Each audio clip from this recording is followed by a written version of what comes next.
Pleasant Grove Vikings.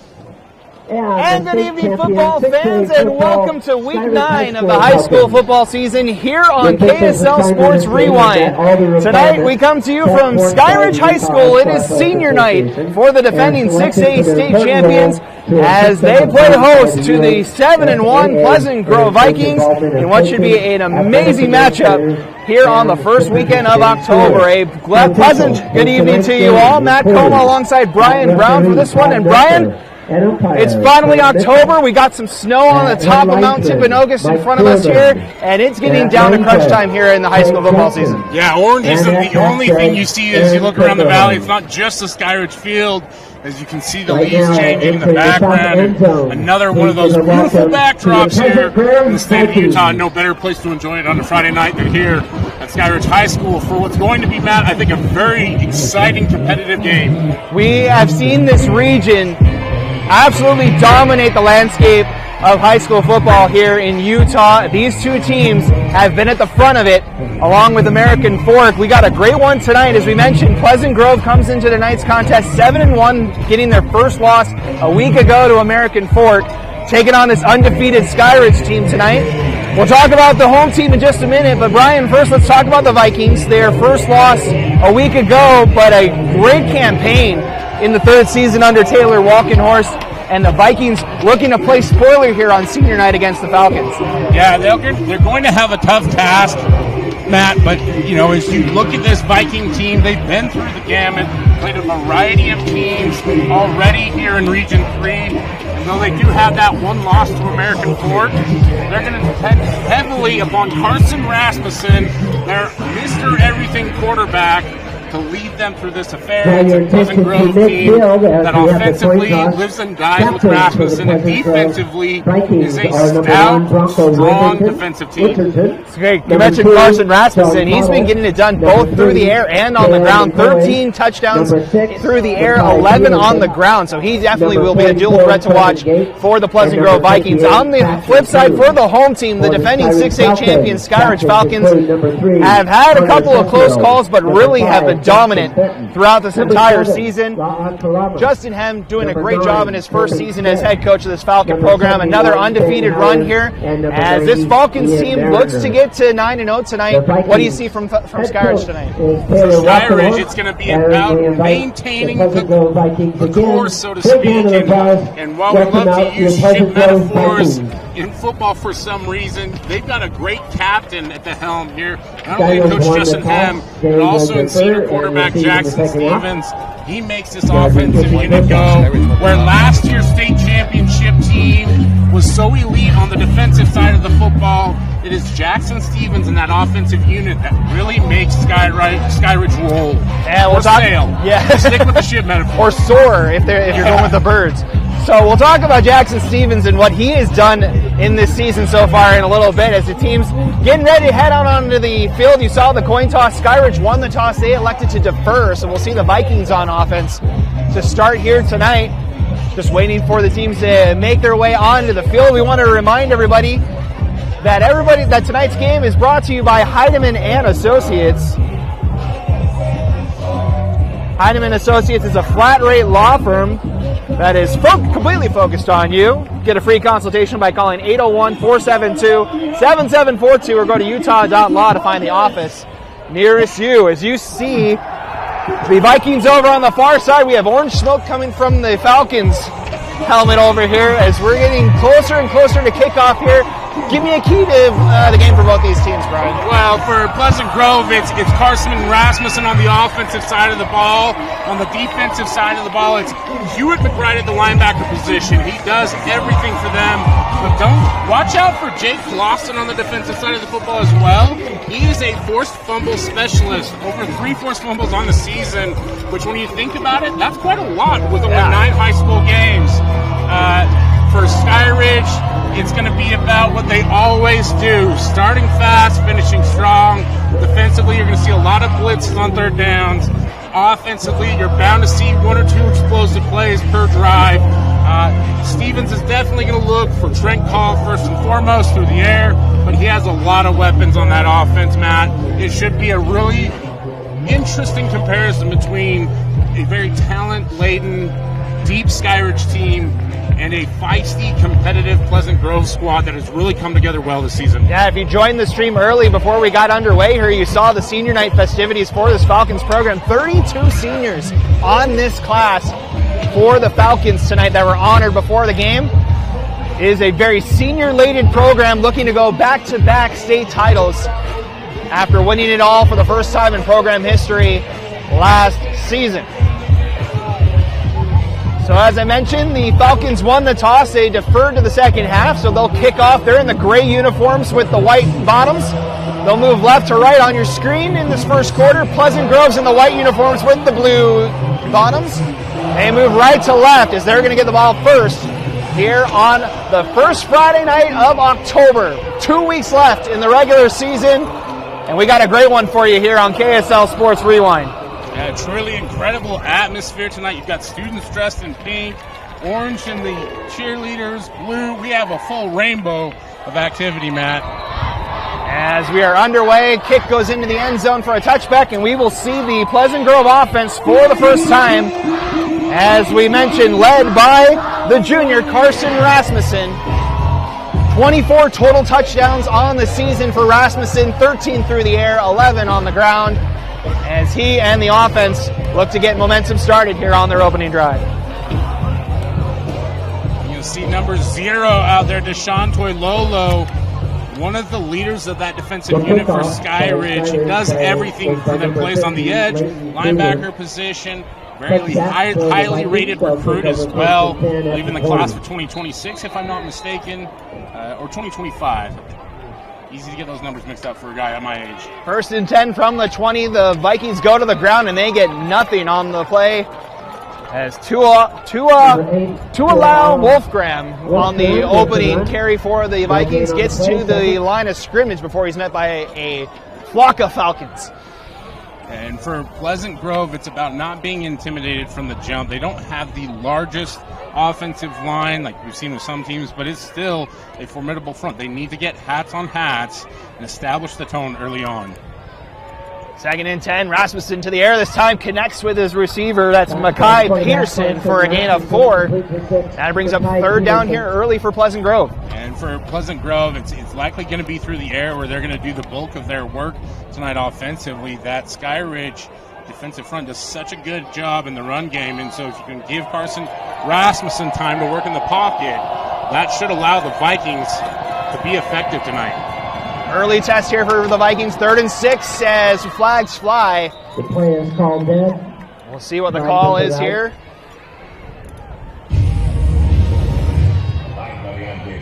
Alongside Jeff Worthing and welcome. And there really are some characters. And it'll be a false start on Pleasant Grove. That'll back him up 5 yards, and now 3rd and long upcoming for Pleasant Grove. And that's one of those mistakes that for Pleasant Grove, even though this is a 7-1 football team, Matt, they can't afford to make mistakes against a very, very talented Skyridge team. And an early 3rd and long situation with a strong wind blowing from left to right on your screen really does put them in a predicament. Yeah, Pleasant Grove going into the wind on this first drive. They got 4 wideouts on 3rd and 11. Rasmussen looking for an escape route. He gets out to the 25 before he's met by the Falcons, and that brings up 4th down. And that situation, I think it was a nice job by Pleasant Grove. Looked like a QB draw from the get-go. Just get some positive yards, get your special teams unit out on the field, and try and avoid any kind of catastrophic turnovers, especially that close to your own end zone. That's the last place you want to turn the ball over. The Skyridge defense is very opportunistic. So it'll be Gabe McCoy back to punt for Pleasant Grove. Tavian Edwards and Fotu Moiai back to return for Skyridge as the kick is away. Going to be bounced at about the 45 and hop out of bounds there. And Skyridge will start with great field position, and as we mentioned, they will be led out by the senior, Jackson Stevens. He and Isaac Wilson have really been testing each other back and forth on the season, as Jackson Stevens, #1 in the state of Utah in passing touchdowns, Brian. And really with Stevens, what it's about is it's about being the captain of this offensive ship. He has so many weapons out there. We talked about Trent Call. He's got one of the best offensive lines in the state, anchored by Ben Roberts, the left tackle, and they are raring to go here. So Skyridge starts 1st and 10 from their own 45. Stevens back to throw on 1st down, connects with the receiver. Over on the far side, that is Jack Burke with the first catch tonight for the Falcons. Yeah, Burke had a phenomenal game last week. Another one of those great weapons they have. You'll see from Skyridge, this is what they love to do. They love to get in there. I call it a muddle. Some people like to call it a no huddle, but they want to go no huddle. They want to use that personnel, and they want to catch you off guard with motion and all sorts of other activities. Gain of 9 on 1st down brings up 2nd and 1. Stevens will hand it off. Carter Sheffield, first carry of the night, has the 1st down and fights his way down near the 40-yard line. Nice job of Sheffield following his blockers, then cutting back once he sees a little bit of daylight for Pleasant Grove. Number 58 on the tackle. Opportunistic first series there as you're able to limit the big gain on the run play. And up front, they may be a little undersized, but they're definitely not outmatched. 1st and 10 now for the Falcons from the 41. And pressure coming, and Stevens goes down. Riker Mickelson getting the backfield for the Vikings. What a great job by Mickelson coming off the edge. Lays the wood to Stevens. Looked like he didn't even see him coming. And for Mickelson and the Vikings, they're going to need a lot more of that kind of opportunistic play in order to be successful in limiting the Skyridge offense tonight. Sack brings it back to the 47, now 2nd and 16 for Skyridge. Just under 9 minutes to go here in our opening quarter. Stevens gets the call from the sideline. They'll send 4 wideouts. Only 3 down linemen for Pleasant Grove. Stevens back to pass once more. Darts it near side. Trent Call had it there for a minute, but there is Mickelson again. Denies that pass attempt, and it brings up 3rd and long. And Mickelson, another leader of this defense. I believe he's 2nd or 3rd on the team on tackles, but he does a great job there of getting into call, disrupting the ball, making sure he doesn't come down with it, and Skyridge down in 3rd and long. Now a big test for the Falcons here from near midfield, 3rd and 16.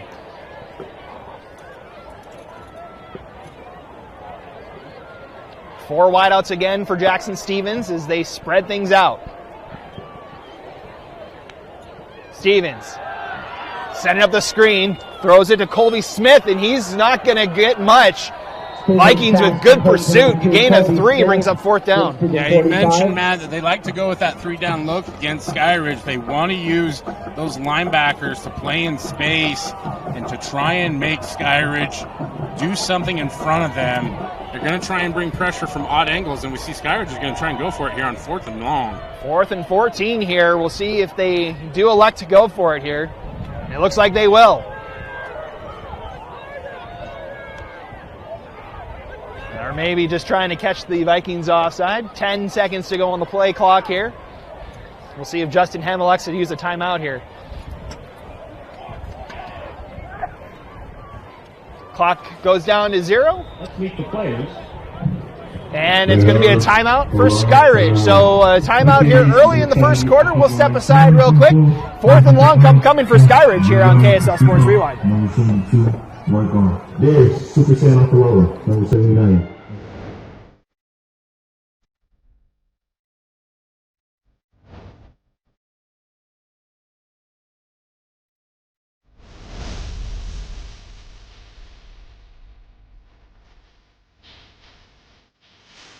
Set up on the 50. Apologies, folks. The Falcons took the penalty instead there, so they'll back up 5 yards and punt this one away on 4th and long. Kicks away. Cale McCoy back for the Vikings, so let this bounce, and it rolls out of bounds at about the 12-yard line, and that's where the Vikings will take over. Brian, both defenses showing up here early in this one. Yeah, you love the aggression from both teams early on. Expected from Skyridge. This is a tough, well-tested unit. Did lose some starters, but from last season, but you have Ian Mariner there in the middle. I mentioned Deshaun Toilolo as well. For Pleasant Grove, you love them coming out and showing no fear defensively. Early blitz from the backside there to create the 3rd and long situation, and now we'll see if Rasmussen can get the offense going. So 1st and 10 for Pleasant Grove from their own 13-yard line. Rasmussen calls his own number, and he's met in the backfield. Toilolo, first one there, and he comes up with a sack. He's hard to miss. Luckily, he's got the pink spat on tonight, but you can see why he's such a valued player in this defense, so versatile, able to make plays, beat defenders in a variety of ways. The speed or the strength on that one just gets to the ball before anybody else could even block him. Loss of 3 on the sack brings up 2nd and 13 for PG. Rasmussen with 4 wideouts. Send a man in motion. Rasmussen, pressure coming, rolls out of it, throws it upfield, and it's caught by Tanner Blake. Gets out of bounds out past the 15. Rasmussen can do it all. He can throw it, he can run it, and because of that, you can see the respect that Skyridge defense has to show as they come up in a no huddle. Pleasant Grove with 3rd and about 6. PG spreading things out once again as well, as Brian just mentioned, 3rd and 5 here. Call it a long 5 or a short 6, depending on your optimism.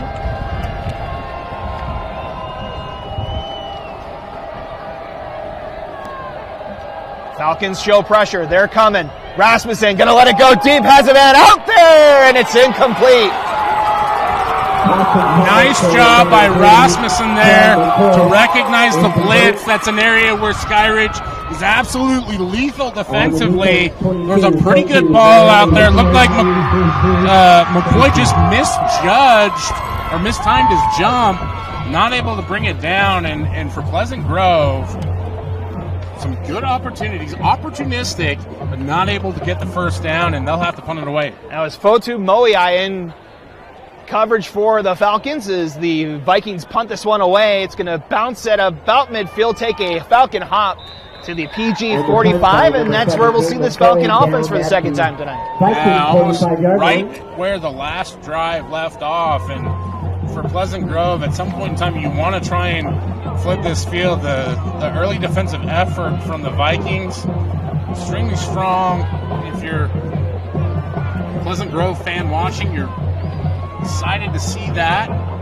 But on the flip side of it, you don't want to keep rolling your defense out too often against a very potent Skyridge offense. So the Falcons go to work, 6:39 to go first quarter, 1st and 10 from the PG 44-yard line. Stevens will hand it off. Sheffield fighting for a couple of yards there. Gets about 2 on first down. Stevens hands off to number 3, Connor Sheffield, run up the middle. So you're going right up the middle, not a lot of yardage, and mentioned that Pleasant Grove doesn't necessarily have the exact same size. A nice job there by, I believe, Thatcher Kuhn and his crew on the defensive line to hold up that Skyridge offensive line. Gain of 2 brings up 2nd and 8 for Skyridge. Stevens with 4 wideouts, fakes the handoff, throws it over the middle, good hit, and it's incomplete. That was number 2 for the Vikings. That's Sean Cottle with the breakup there for PG. Yeah, great job by Cottle coming from the safety position. You see him coming downhill quickly. Part of what we talked about, Matt, with that 3-down line look, if they can continue to get push up front. It's interesting. Hewitt McBride is actually playing nose guard tonight. 3rd and 8 now for Skyridge. 3 wideouts to the near side. Stevens with pressure sets up the screen, darts it over the middle, has Brett Bueller with first down yardage. Nice job by Skyridge catching Pleasant Grove in a pressure situation, using the screen to get a first down. I don't think he got it. I think they're going to rule him just shy of the marker there. It's going to be 4th and short. Interesting. Skyridge, one of the better lighting situations here in the state, so no excuse on my part for missing that one, but 4th and short now. Yeah, 4th and inches here for Skyridge. They'll go for it, and we get whistles and a timeout by the Vikings here. Taken by the Vikings. So we'll step aside as well. 5:30 to go. First quarter still scoreless between PG and Skyridge here on KSL Sports Rewind. We have a mini cheer presentation. Welcome back. 5:30 to go. First quarter. 4th and inches upcoming here for Skyridge here. And they're going to trot the offense back out.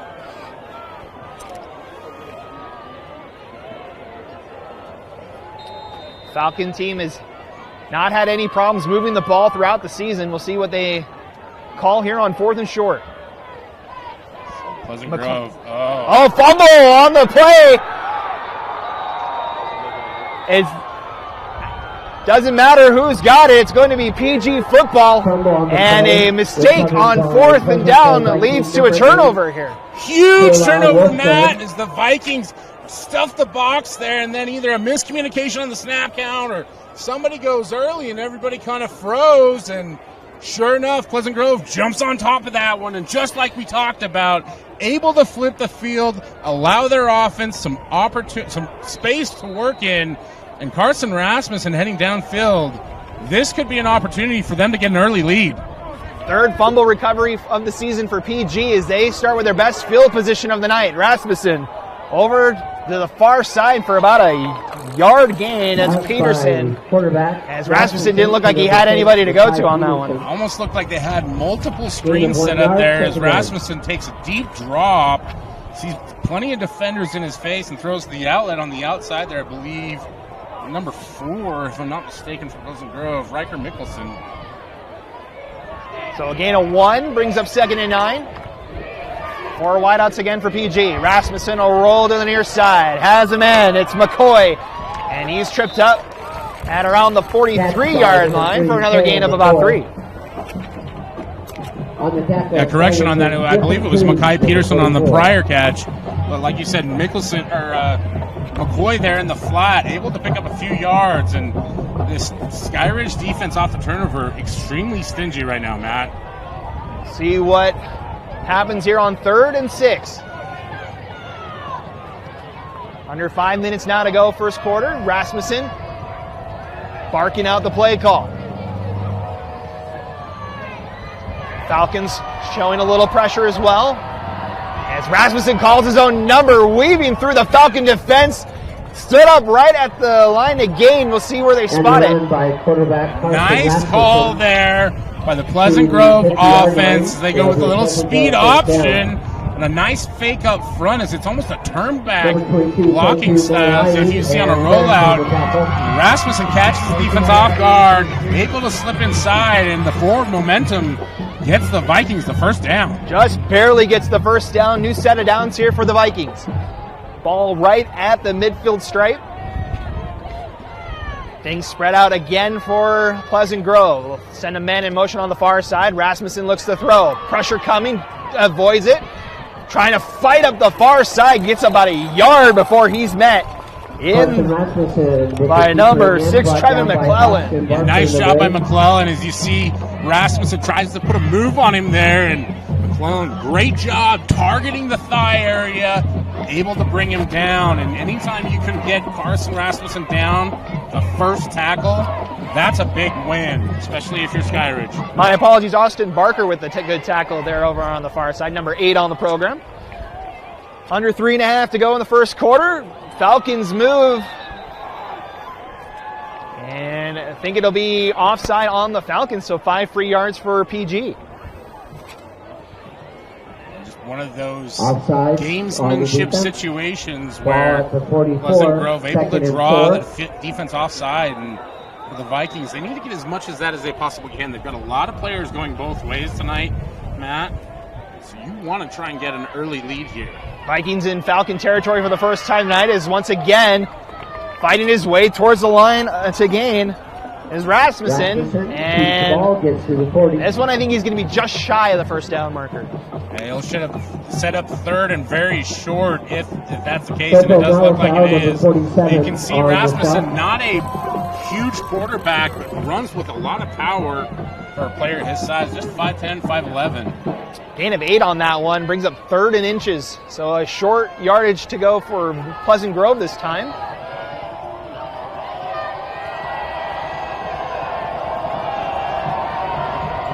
Falcons stack up the middle as they'll hand it off with a seam at the first side goes Matt Morris for a first down for Pleasant Grove. Well, just a great job by that Pleasant Grove offensive line to seal off the edge, to allow him to get to the outside, and no hesitation there.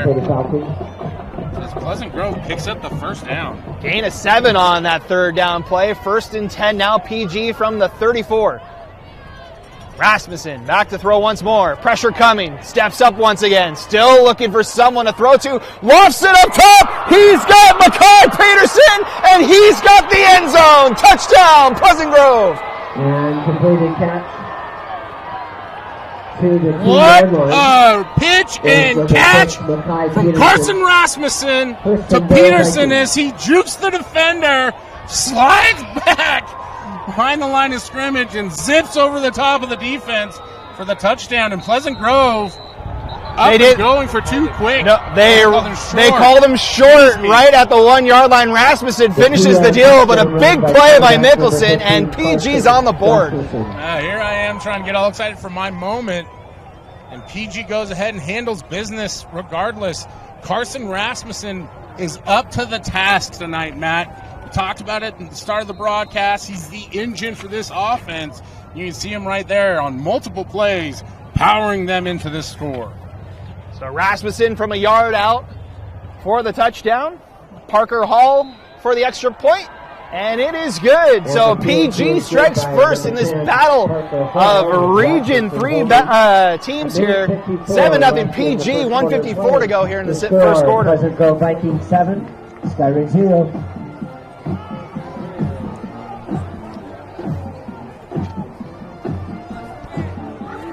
So an exciting drive there from PG as they get on the board.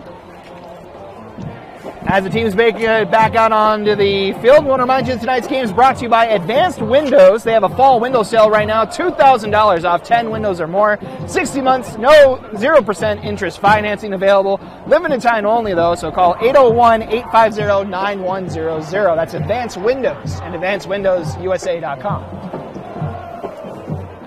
Looks like the wind has died down a little bit here, Matt, which is great for us. We try to shuffle our papers in front of us. And one of the joys and pleasures of getting to call these games, we're out in the wide open air here on top of the box.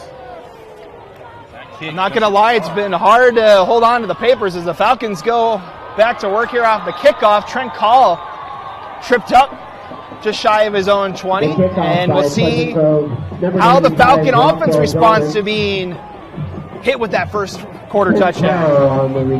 And for this Falcon offense, an uncharacteristic mistake or miscalculation there, whatever it was on the snap count, something that you would expect them to rectify as they start for what I believe is their third drive of the game now.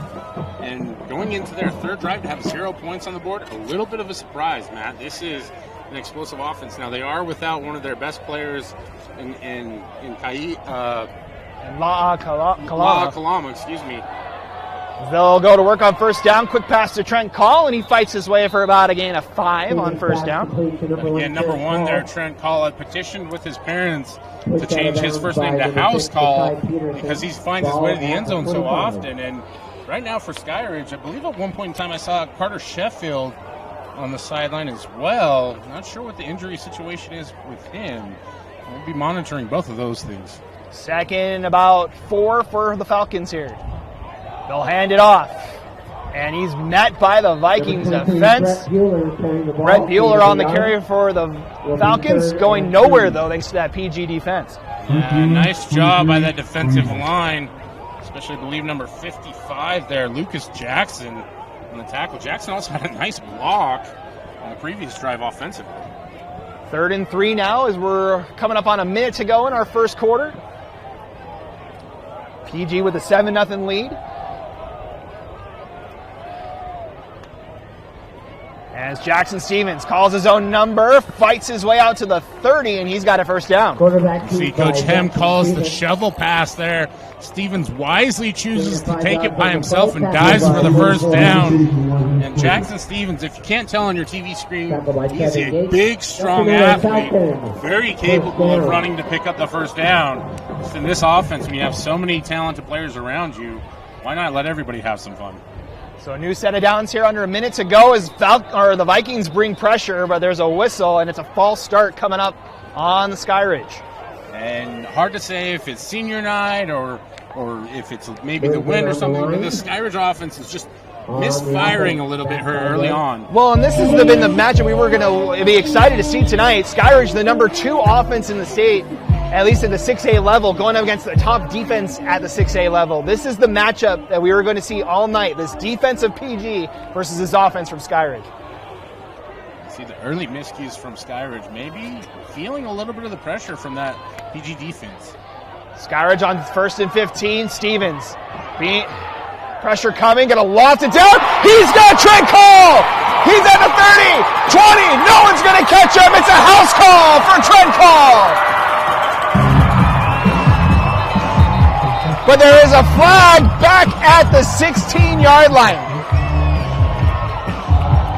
They already have the S lit in the end zone. We'll wait and see about this flag. Maybe in the area of roughing the passer, but regardless, what an incredible throw. Great job, Jackson Stevens. As we get the official signal, roughing the passer. Stevens rolls outside, finds our man, Trent House Call, and he lives up to the nickname. Wow, what a touchdown. Pitch and catch from the Skyridge Falcons. 75-yard pitch and catch from Stevens to Call, and we are an extra point away from a tie game.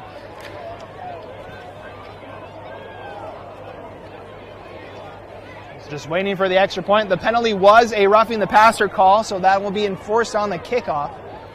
I'm not sure why it took the officials so long to make the journey. And I'm not criticizing anybody who moves slow out of there. As a fellow slow moving individual, we finally got the chain set up and ready for the PAT. Falcons ready for the extra point. As the kick is blocked at the line. And the attempt is no good. So with 12 seconds to go in our opening quarter, it's 7-6.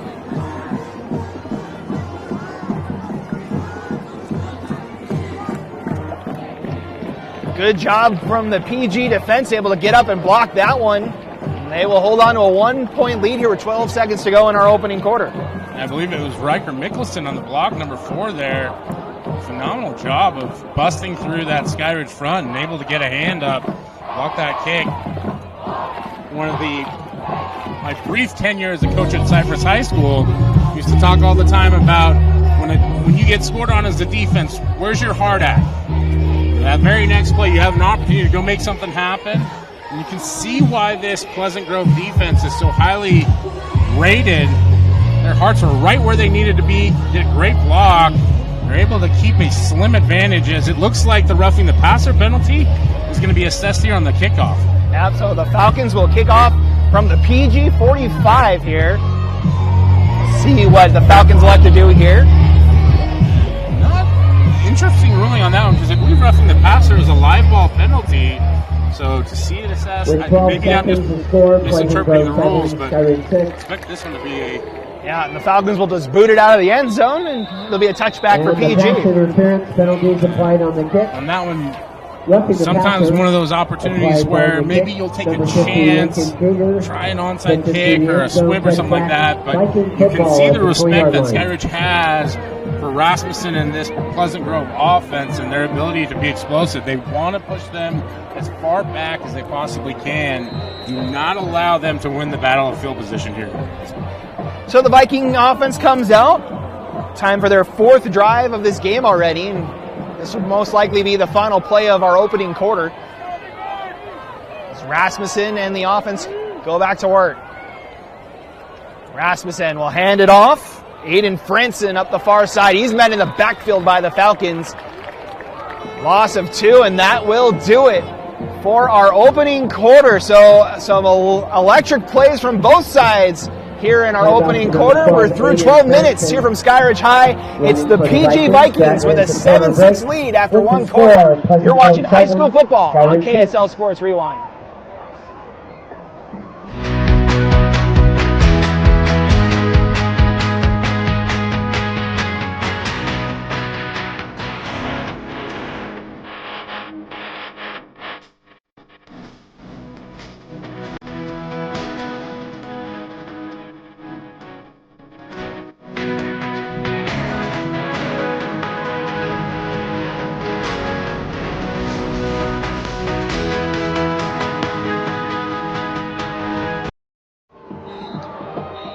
Welcome back. 7-6 your score. Pleasant Grove leading the undefeated Falcons here on KSL Sports Rewind. Matt Coma, Brian Brown with you here on a beautiful Friday night in Lehigh. Thank you guys for joining us here on tonight's broadcast. So we get set for second 11 here for PG. Quickly, your thoughts on that first quarter, Brian? Fast-paced first quarter. You can see, while it is a highly ranked Pleasant Grove defense, their offense is up to the task here tonight, and Carson Rasmussen is as advertised. So second and 11 here for the opening play, and we get whistles off the bat, and it's going to be a timeout for PG right off the start of the quarter. Not exactly sure what that PG staff saw there, but if you're at home, Matt, and you're thinking to yourself, man, I'd love to be at that game, but it's just too cold. It's just too cold sometimes, right? Yeah, you don't have to worry about it with Igloo Outfitters, the coziest wearable sleeping bag, has you covered during those chilly days and nights. Worry no more about the weather and watch your favorite team in comfort with Igloo Outfitters. Go to igloooutfitters.com and enter Rewind for $20 off. Never miss the moments. That's IGLU Outfitters and promo code REWIND. So we're about to get a moment here. I believe it's third or fourth offensive drive for Pleasant Grove. I think you do my stat keeper here. Fourth drive of the night for Pleasant Grove here as they go to work second and 11 here on our first play of the second quarter. Rasmussen, time to throw. It's going to go for the deep shot, and if he looks for McCoy, a little too far. Not sure what the offensive staff saw. Whatever adjustment they made, they got the opportunity they were looking for as McCoy was streaking across the middle on the deep post and just not able to connect. It was Carson Rasmussen on that one. And when you talk about opportunities that you'd love to have back, that one has to go to the top of the list, Matt. If they could have gotten that completion, that's an immediate explosive play, allows you to flip the field, gives that offense the confidence it needs. And McCoy had a little bit of separation there on that one as well, and that brings up third down for PG. Two backs in the backfield with Rasmussen. As he goes back to throw, he's going to take a deep shot again to the near side. Heading and out of the hands of Peterson. Number 18 for the Falcons. That's Porter Logan in coverage, and it's fourth down. I'm not sure what it was about Peterson. It looked like the defender gave him a little bit of a shove right as the ball got there. Maybe disrupted his concentration. But a great ball by Rasmussen. You see Pleasant Grove takes two early shots in that series, not able to get the first down, and now they'll punt it from deep within their own territory. So the Falcons with some momentum here. So we start our second quarter, still 11:49 to go. PG back to punt. Gabe McCoy at his own 4. Lets this one go high into the Lehigh Knights. Racing back and letting it bounce is Jake Clausen, Tavian Edwards, number 21 off for the Falcons. And that takes a PG bounce all the way down to the Skyridge 13. Where it is down at the 13-yard line. Great job there by the Vikings, able to flip the field. There is a little bit of a breeze here, but nevertheless, a 60-yard punt. Not something you see very often at the high school level, let alone college and NFL. You do get a little bit of the aid. The wind is blowing still pretty swiftly from north to south, left to right on your screen. So Skyridge is going into the wind this time. McCoy's punt of 68 yards. For this drive, as they start their fourth drive of the night. They'll start from their own 14-yard line, 1st and 10. Stevens back to throw. Has plenty of time. Looking near side. And number 2, that's Colby Smith, just in and out of the hands. Yeah, just outside of the reach of Smith there. And nice job by that Skyridge offensive line to give Stevens some extra time.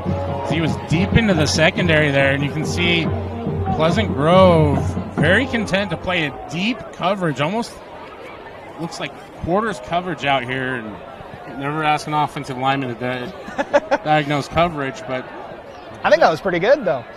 2nd and 10 for Skyridge here. As they'll hand it off, darting up the middle and close to a first down. That's Brett Bueller, and he does have a first down, gain of 11. Yeah, Bueller been in the last couple series. Still haven't seen Carter Sheffield come back into the game. He started out the game. You see behind that Skyridge offensive line, that is a running back's dream. They're able to get the first down. So the Falcons, new set of downs here, 1st and 10 from the 24. Fake the handoff to Bueller, now a bubble screen.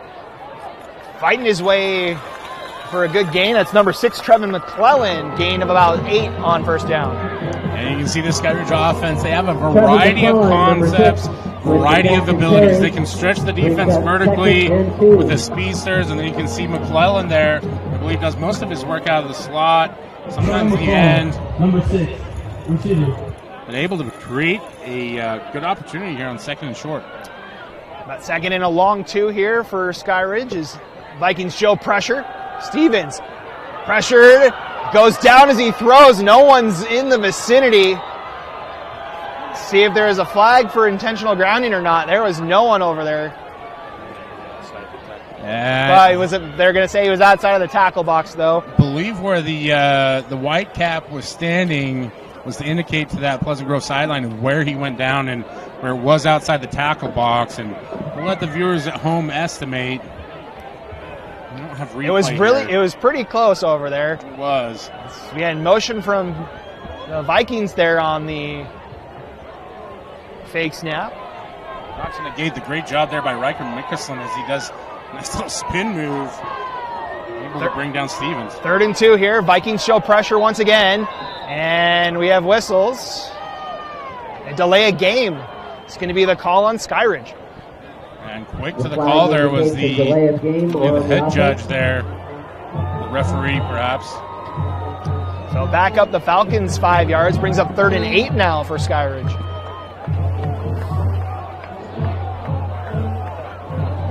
One of those, we'll wait and see, but could be a potentially costly penalty there for Skyridge as they had 3rd and short, now into 3rd and medium, almost 3rd and long. So we'll see what the Falcons draw up as the Vikings go back into coverage. Stevens with time to throw. Surveying his options, still looking. Now he's going to take the deep shot. Has a man in double coverage. Falling down was McClellan. I don't think he was going to get to it either way, but it brings up 4th down. And you hear a few boos here from the Skyridge side of the crowd, and understand what they're thinking is McClellan goes down a little early, but you can see the strength that Jackson Stevens has, right? And throwing into the wind puts so much more onto it, and McClellan just not able to get there. So it brings up 4th down. Falcons will punt this one away.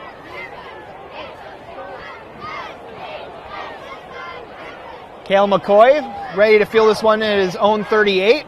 His kick is up. He's backed up. Another good kick here as McCoy touches it. It's a bouncing ball, and it gets out of bounds as McCoy had to go through his hands. 2 Falcons in pursuit there, but it'll stay PG ball. Yeah, for young players watching at home, you have to fight the urge to try and make a play, right? A booming kick from Trent Call. And because of that, McCoy not able to handle the ball. Could have been a catastrophe. Thankfully for Pleasant Grove and the offense, the ball skitters out of bounds. And you're going to give Carson Rasmussen an opportunity to do some work here, but near catastrophe there for the Vikings. So PG goes back to work, 1st and 10 from their own 18. Handoff. Spinning around is Wolfgrim, and gets maybe a yard on that one. To allow Wolfgram. Yeah, Wolfgram doesn't see a ton of work in the run game. They don't run a lot of straight up and down zone. Pleasant Grove likes to try and get matchups, misdirection, try and get you thinking with a variety of options. Able to get at least a yard there, though. 2nd and a long 9 here for Pleasant Grove. Rasmussen will go back to throw, but the pressure comes and he is swallowed in the backfield. And about the 15, Toilolo down in there, along with number 47. Number 47, Coco Malafau. Coco Malafau back there for Skyridge. Sometimes it's great to be in the right place at the right time as Rasmussen jukes right into Malafau on that play, and he's able to bring him down. Creates a 3rd and long here from Pleasant Grove. Under 9 minutes, so still plenty of time here in the second quarter, but for such an action-packed first quarter, it's a little bit of a slowdown here. Both defenses have stood tall so far in this one. 3rd and long now for PG. Rasmussen back to throw once again. Pressure coming again. Able to avoid it. Now taking the deep shot. Has him in. Out to midfield. Sean Cottle. Big gain for Pleasant Grove. We call it the announcer's blessing. I was calling for an explosive play. Carson Rasmussen delivers. He rolls outside the pocket. Delivers the deep shot, and Pleasant Grove is sailing deep into these Skyridge waters. They're on the 46-yard line looking to score. Gain of 38 on that throw from Rasmussen to Cottle, and it's 1st down Pleasant Grove. Rasmussen back to the air again, low throw as James Clark ends up fielding that. They're going to call it incomplete. Bring it up 2nd and 10. And for Pleasant Grove, might be the best result possible if it's incomplete there. Would have been a loss of 2. Yeah, and Clark not able to scoop it up off the turf, also not able to keep his knee off. And so live to play another play here for Pleasant Grove, 2nd and 10. Ball spotted at the Skyridge 46. 4 wideouts again for PG.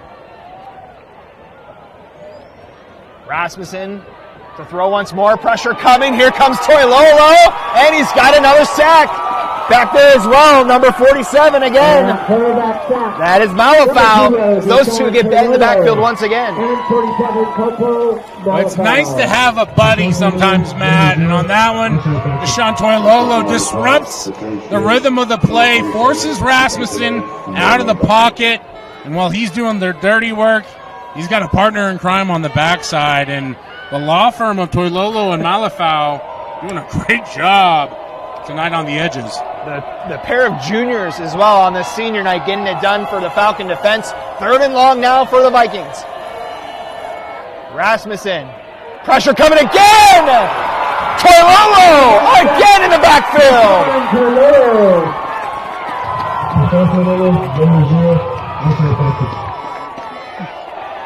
You have to know where Deshaun Toilolo is at all times. He doesn't make it hard. You see the long hair cascading over his back. Got the pink spat tonight. But even then, Matt, it's only your best attempts to try and block him as he gets his 2nd sack of this drive. I'll even give him a half sack on the other one. That's the 3rd time he's been in the backfield tonight. As the Falcons almost get to that one. Kick is away. Takes a bounce out near the 30. And that's where the Falcons will go back to work here. A nice job by the Skyridge defense there. As you see, Rasmussen is able to create a lot of opportunity. The way he gets outside the pocket, they get the explosive play. And then Deshaun Toilolo has a few explosive plays in his pocket as well. And you see what's become a bit of a back and forth. Not entirely surprising. This is a great Pleasant Grove defense. I think this is a great Skyridge football team. You know, two teams that are Pleasant Grove on the come up, so to speak. Skyridge is bringing the title belt into every match, and so far undefeated on the season. Jackson Stevens in the offense back to work. 1st and 10. Stevens, all kinds of time, throws over the middle, and he is lit up. But there is a flag down there. Mickelson in coverage. Flag is in the backfield, though, near the 22-yard line. I'm not sure if that's going to be a hold or what the call is going to be. Stevens had all day back there to throw, as we do get the official signal that it is a hold there. So holding on, Skyridge will back this up 10 yards, and now 1st and 20 upcoming. Well, I tell you what, man, I'm really impressed by this Pleasant Grove defense. They haven't blinked yet this game, and continuing to play hard. Seeing a lot of big hits in the secondary. Part of what that deep coverage allows you to do is use your safeties, come downhill fast, and really punish those Skyridge wide receivers. So 1st and 20 now. As Falcons will hand it off. Bueller up the gut. Gets about 6 or 7 on that one. And that's exactly how you counter such a spread out defense when they're trying to do that umbrella looking coverage as you're watching at home on TV. You can run the ball right up the middle. And again, this Skyridge offensive line, 300 pounds at least across the front 5. They can move bodies. And if they start to stall a little bit here, I would look for them to go to the run game a little more. Gain of 6 on first down, brings up 2nd and 14 after the penalty. Mickelson showing pressure again. Stevens, good pocket. Now flushes out, dumps it short, and fighting his way for extra yards on the far side. That's number 6, McClellan. Yeah, nice job by McClellan to bring a couple tackles, and while he'll only register 1 yard of yak after the catch, Nice work. Gets him out of bounds. Now you're up in 3rd and average here. Gain of 9 brings up 3rd and 5. All 3rd and brown bear, but more importantly, very doable here. You have a lot of options. You can run game with the quarterback or the running back. Short routes, deep routes. It's all on the table for Coach Hem. Under 6 minutes to go till halftime. 5:48 on the clock. Play clock now under 5. As Falcons will hand it off. Bueller's got the first down as he's past the 40, and that'll move the chains for Skyridge. Nice job. You see Stevens executing the fake. Gets everybody thinking that it's going to be a pass, and wonderful job of opening a hole. You see the running back scamper for the first down there. Gain of 8 brings up first down. Falcons quickly back to work. Pass to call, and they're going to rule that one incomplete. That quick pass down here to the near side, almost at the line of scrimmage. Yeah, trying to get Trent Call in a situation where he can make a move. I didn't see anything on the backside to indicate maybe it was going to be a double pass, but not able to reel it in. A little bit high there, and you can see this wide receiver group. Call is clearly the biggest target out there, and if you can get him matched up one-on-one on just about any defender, that gives you an opportunity to break a tackle. 2nd and 10. Bueller fighting for 2 yards on that one.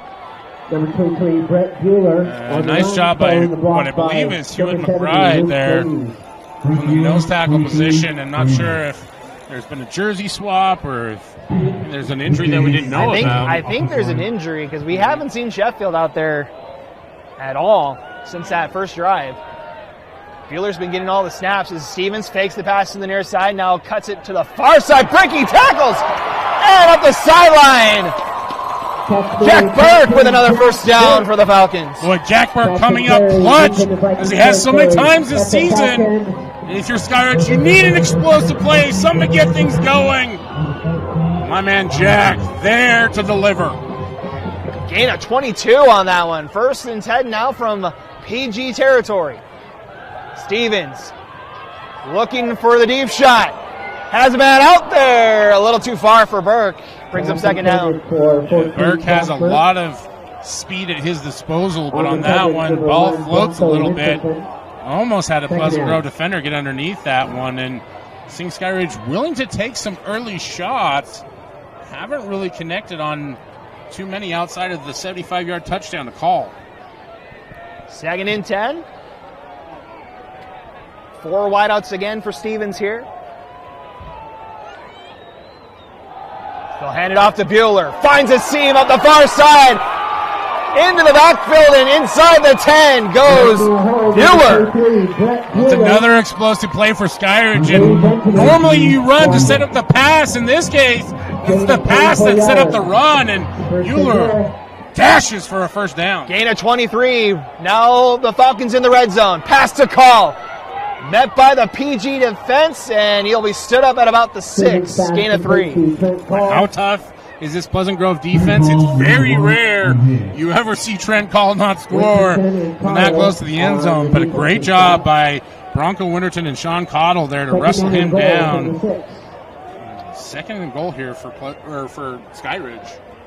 Longest drive for either team tonight. This will be the 10th play of the drive for the Falcons. 4 minutes to go to halftime. 2nd and 6. 2nd and goal from the 6. Stevens fakes the handoff.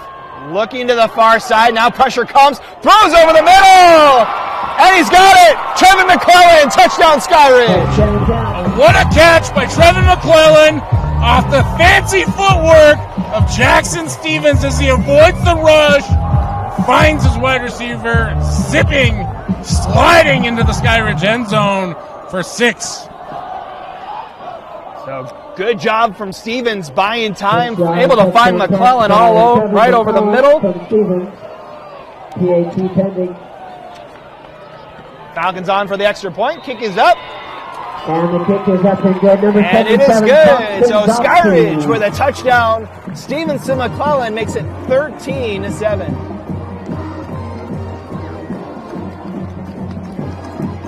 And for Dusty Lists there watching back in the studio, I'm sure that slide had him excited. It was like McClellan was sliding into home plate there.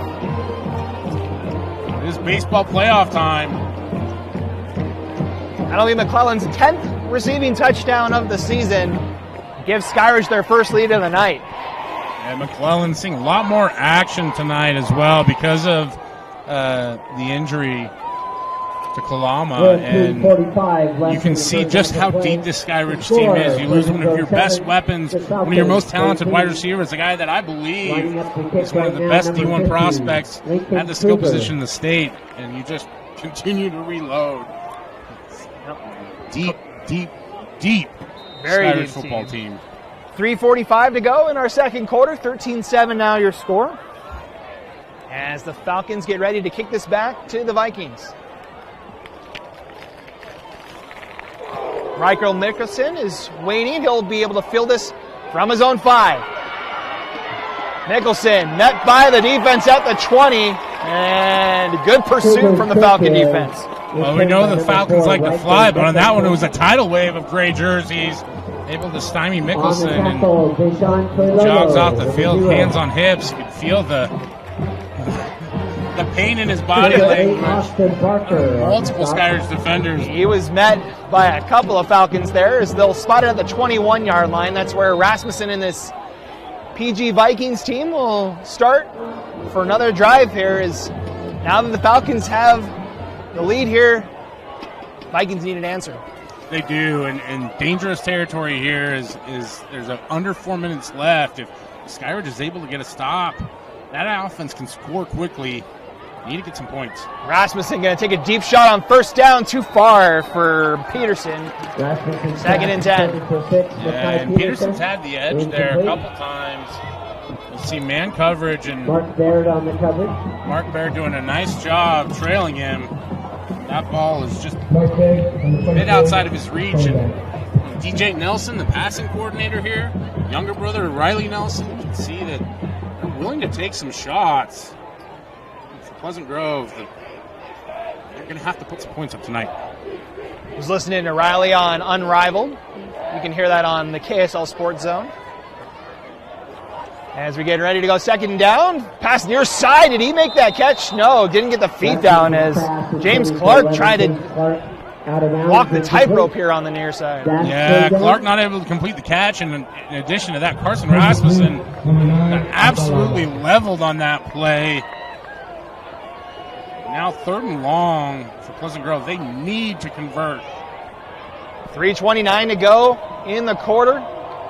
Falcons do have all 3 timeouts if PG can't convert here on 3rd down. Rasmussen changes the play. Here comes pressure. Toilolo in the backfield again! 3rd sack of the night for Toilolo! A beautiful stunt by Skyridge as they adjust the coverage on the check with me call from Pleasant Grove, and Toilolo loops around, and Matt, you just can't block a player of his potential with a running back. It's a valiant effort by Pleasant Grove to try and pick it up, but Toilolo is just such a talented player, able to get the big stop for Skyridge, and with under 3 minutes clock ticking here, this offense is going to have an opportunity to score again. Loss of 7 on the sack. Puts McCoy back in his own end zone for this punt. So they'll bring pressure. He's able to get it away. Another good kick. Fielded by Edwards at the midfield stripe. Gets about 5 yards on the return. And so Skyridge will start in PG territory, 2:34 to go until halftime. All 3 timeouts at the disposal of Jackson Stevens. Yeah, nice job by Trevor Brady to wrangle him down and get some assistance there from Bronco Winterton. And for Pleasant Grove right now, it's all about trying to get the ball back as quickly as you possibly can. They do, I believe, have 2 timeouts left. But you want to get the ball out of Jackson Stevens' hands as much as you possibly can. 1st and 10 from the PG 46. Stevens over the middle, call, can't hold on to it.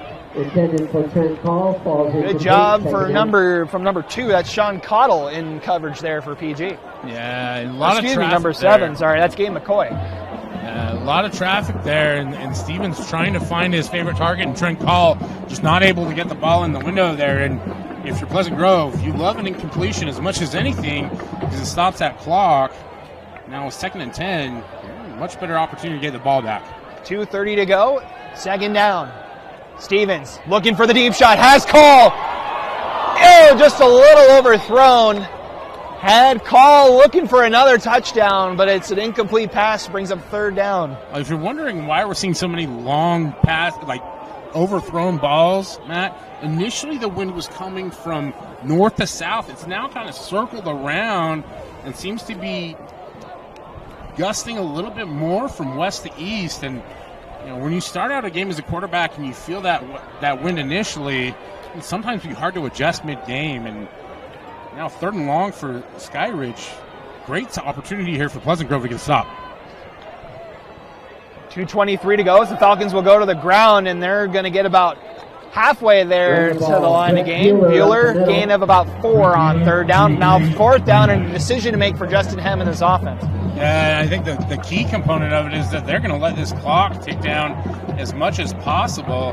Interesting that Pleasant Grove decides not to take a timeout. I guess they only have 1 left. Only 1 timeout left for PG here. Skyridge does get the ball to start the 3rd quarter.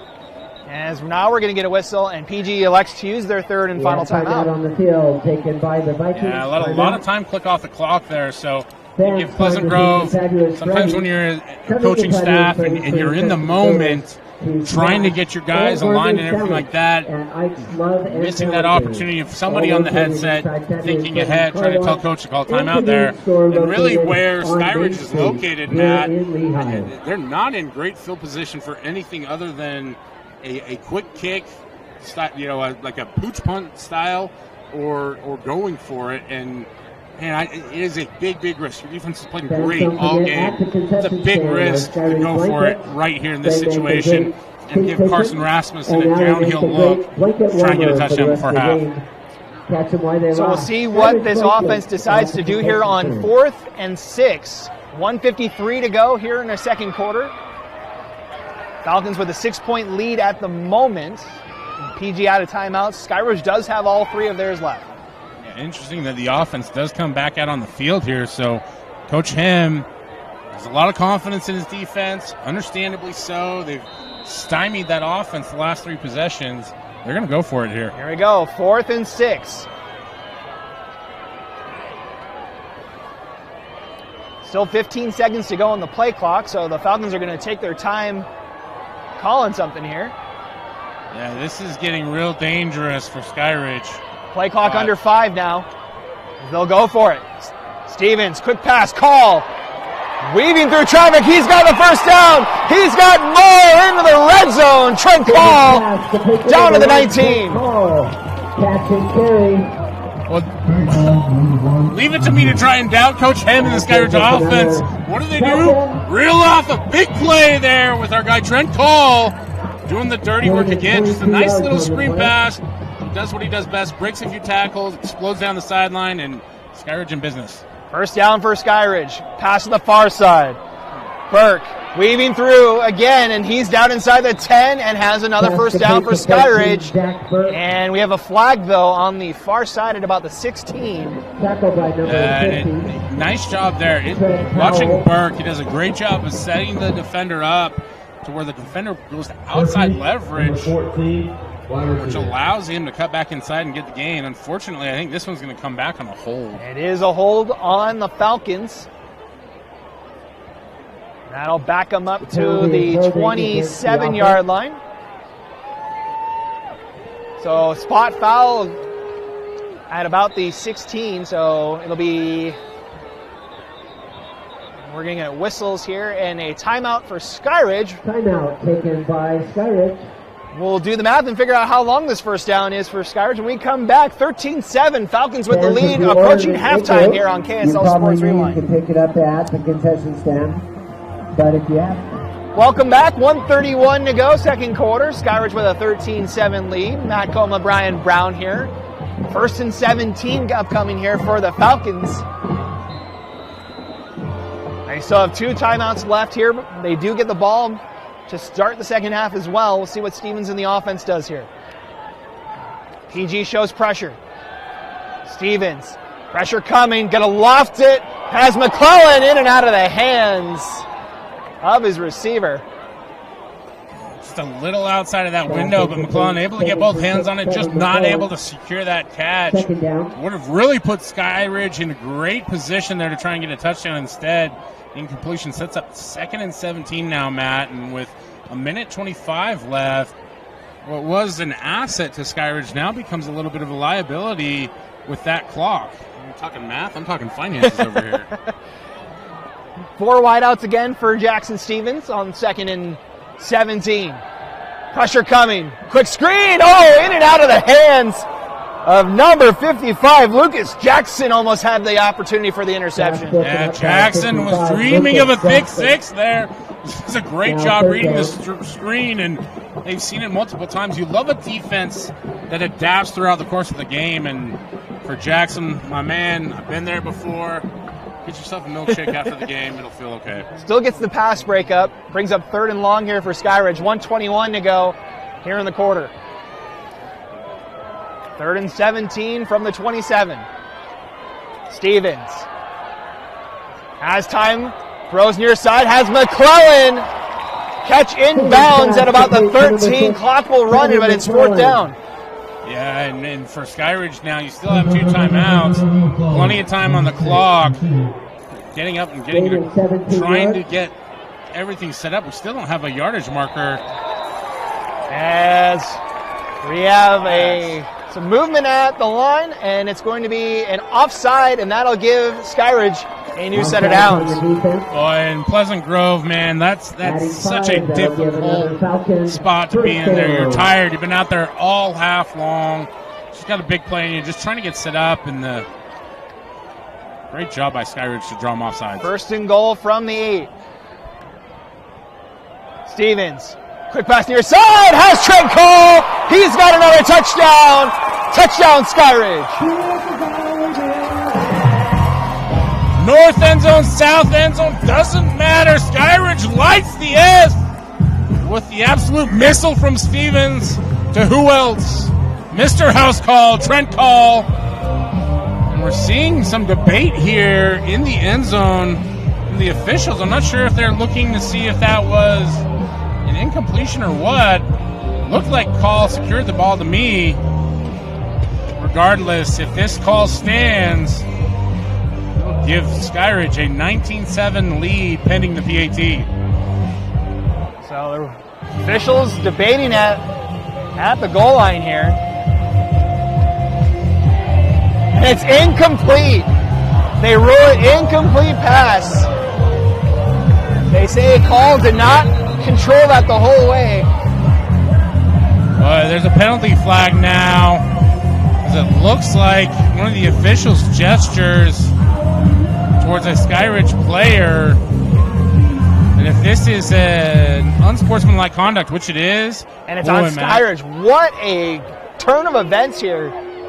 That went from another touchdown to not only taking it off the board, but backing up 15 yards. Yeah, very critical change of events there is, again, from our vantage point, it looked like Call had completed the catch, scored the touchdown. No idea what the debate was there amongst the officials, but now Skyridge with 45 seconds left sits with 2nd and goal to go from the 23, Matt. So, as Brian mentioned, 2nd and goal from the 23, 45 seconds to go till halftime. 2 timeouts still at the disposal of the Falcon offense.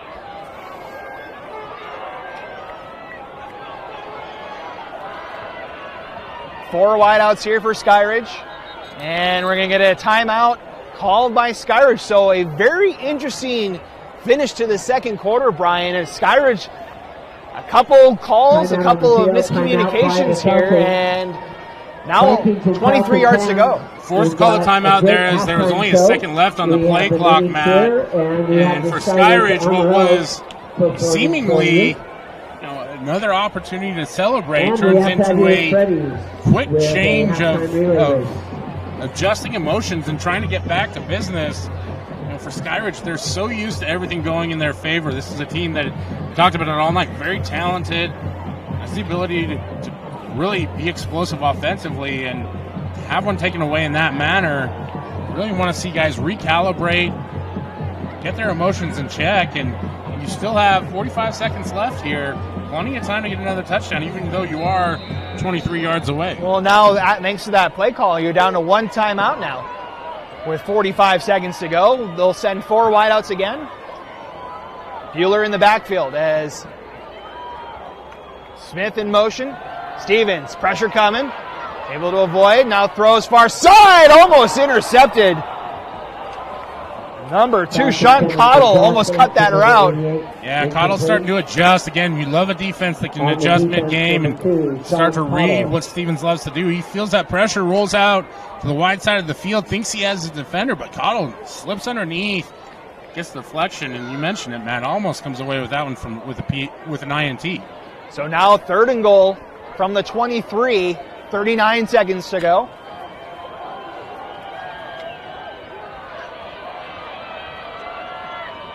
Stevens, pressure coming for PG. Stevens still trying to get out of it.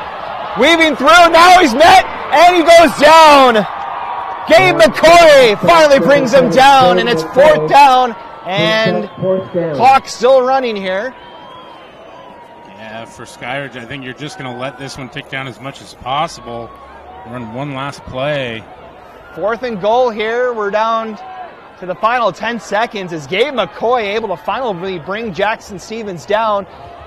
And it looks like, will the Falcons go for the field goal here? It looks like they might, or take one last shot. They'll call the timeout with 3 seconds left before halftime here. It'd be 49-yard field goal, so I'm not exactly up to date on what the range of Skyridge's kicker is. Nevertheless, not a lot of wind right now, so if you feel like he's got the leg, there's that opportunity. Regardless, able to use that last time out, get collected, and drop whatever it is that you want to do with 3 seconds left. So if you are going to run one last play, everybody should be on the same page here. If you're Pleasant Grove, just want to shout out, once again, nice job there by, I believe it was Gabe McCoy, stick with that play and end up with a sack at multiple opportunities there. And for young players out there watching, that's why you stay with the play till the echo of the whistle. You never know when your opportunity might arise. So Skyridge is going to take the shot to the end zone here. Final play of the first half. 3 seconds remaining, 4th and goal from the 27.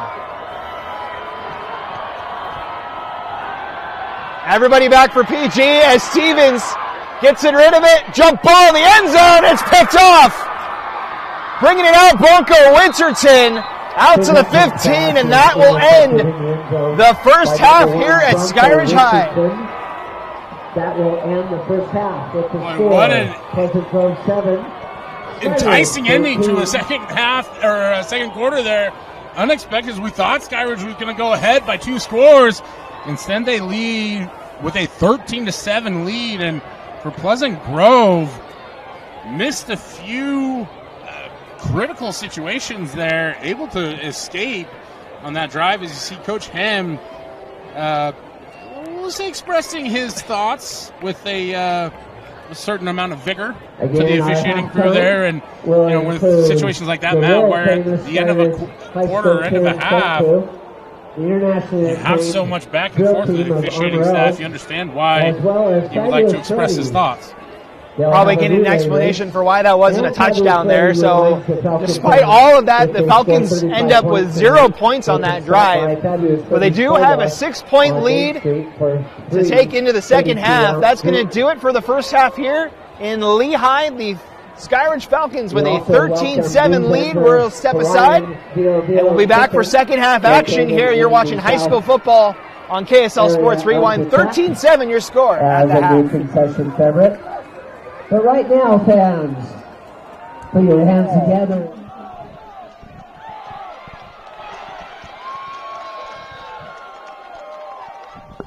Welcome back as we are underway here to start our third quarter.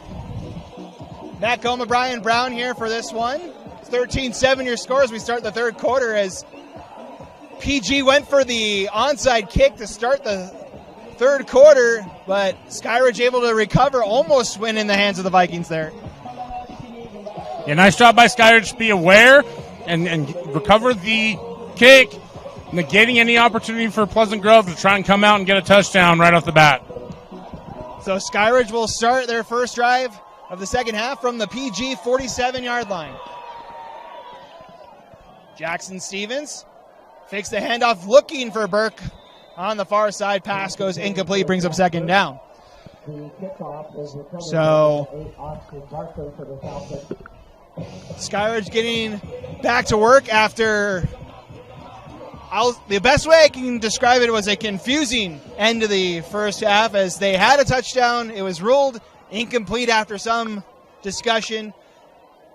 After a penalty, back to near the 30 as Bueller with a nice run.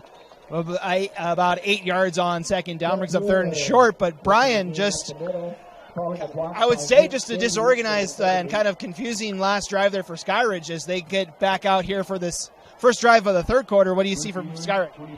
Yeah, for Skyridge starting out quickly and trying to get up and get an early conversion. Here we go, set third and short, and it is blown up in the backfield. Number 4, that's Riker Mickelson. In the backfield once again for this PG defense, and that backs up Skyridge 4th and about 7. He has been in the backfield several times for this PG defense. The Falcons trying to catch PG offside as they face a 4th and 7 here on this opening drive. 4 wideouts here for Skyridge as they'll elect to go for it here on 4th down. Stevens has time, fires to the far side, has Burke. First down and more near the 30. A good pitch and catch from Jackson Stevens. Yeah, nice job by Stevens. Finds Burke wide open there in the flat, able to get the conversion. A gutsy call on 4th down by Coach Hem. Trusts his offense. They get it. Allows the drive to continue. First down for Skyridge here. Spot the ball at the 31-yard line. Stevens, handoff, Bueller, space up the middle, has a first down, and fighting his way into the red zone. Gain of about 14 and another first down for Skyridge. Yeah, expect Skyridge to run the ball a little bit more this half. They want to try and wind the clock, especially if they get a touchdown here. Falcons trying to make it a 2-score game here. They're in the red zone. 1st and 10 from the 17. Stevens fakes the handoff, throws over the middle for Burke. He's got it inside the 10, close to another first down. A nice RPO action there. Gets the easy completion on the slant. And right now it looks like Skyridge is ready to go, and Pleasant Grove is still trying to get out of the locker room. 2nd and 2 now for Skyridge from the 10. Man in motion, Stevens going to hand it off. Finding his way towards the end zone. He's in. Lincoln's in. Finds 6. Touchdown Falcons. Light that S orange as it's nothing but business as usual. Skyridge on the ground. Rumbles over the Pleasant Grove Vikings for the touchdown. And pending that PAT, Skyridge up 19-7, Matt. What a great job coming out ready to go right from the first snap here in the second half. Extra point is up. And it is good. So Skyridge comes out explosive on their first drive of the third quarter. They get 7 points, and it's a 20-7 ball game. Yeah, nice job setting the tone by that Skyridge offense. Pleasant Grove tries to come out, flip the possession, not able to recover the onside kick. And for Skyridge, you love the response here. You mentioned it, Matt, coming out of the first half, the controversial call where we thought he'd secured the ball, then it was later ruled incomplete. Weren't able to get a touchdown there as multiple seconds clicked off the clock. And to see Skyridge come back out ready to go for that second half, very impressive. And for the Pleasant Grove Vikings now, facing a 20-7 disadvantage, we're going to need to see a lot from Carson Rasmussen here in the second half for them to fight back into it. So we'll see what Pleasant Grove has in store on their opening drive of the half. Number 50 for the Falcons, that's Lincoln Kruger. Sophomore back to kick it away for the Falcons.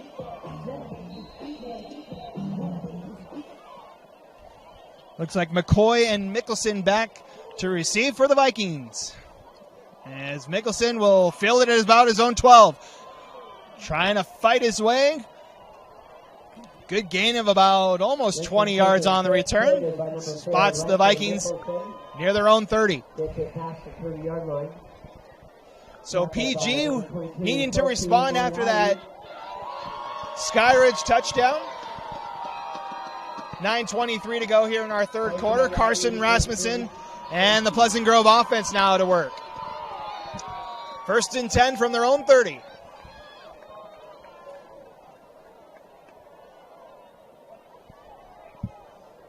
Four wideouts for Rasmussen.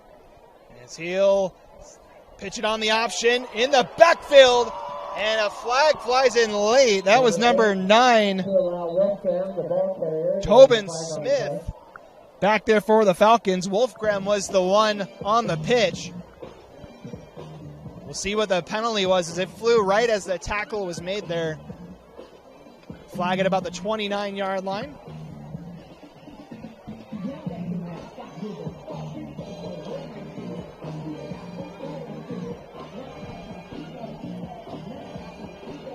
It's a personal foul, face mask on Skyridge. So the would-be tackle for loss ends up giving PG a new set of downs. Yeah, just an unfortunate situation where a brief grasp of the face mask, you see that jerk of the head, and for the officials, it's one of those things where you really can't let it go, especially when there's that much, even if it didn't really impact the play that much. So a new set of downs here for Pleasant Grove. First down from the 43-yard line. Quick handoff. Sean Cottle met in the backfield, still on his feet until he's met by Toilolo. First one back there, though, is number 47. Again, we saw him a couple of times in that first half. It's Kopo Malufau in there for the tackle for loss. Yeah, it does a nice job of making sure that Sean Cottle doesn't get outside of him. Pleasant Grove going with no hurry. Falcons racing to get people off the field as the Vikings will wait to get the call from the sideline. 2nd and 16. Rasmussen calling the play. He'll drop back to throw. Far side pass. It's caught at about the 47. That's number 3, Cale McCoy, able to get most of that back for PG. Yeah, and it sets him up with a 3rd and average situation here. You give him a 3rd and brown bear. They're ready to go. Vikings quick to the line once again, trying to draw this Falcon defense offside. Now, momentary pause. Play clock back underway. 3rd and 7. McCoy in motion. Rasmussen to throw. Flag flies at the snap. A penalty stops the play. But fans, you don't have to stop watching the game. And that'll be a false start on the Vikings. Back them up 5 yards. We're happy to have Yeah, again, the tenaciousness of the Skyridge defense causing the offensive line to get nervous and twitching, trying to get out of there early, and just too much of that leads to a loss of 5. So the penalty backs it up 3rd and 12 from their own 41-yard line. 3 wideouts to the near side. They'll set up the screen to the far side. McCoy weaving through, and he's met by guess who? Malafau back there once again for Skyridge. Yeah, McCoy does a nice job to avoid the initial defender, but no such doing with big number 47 there. And while PG able to flip the field, at this point down 2 scores, they have to start finishing drives, Matt. So that brings up 4th and long for Pleasant Grove.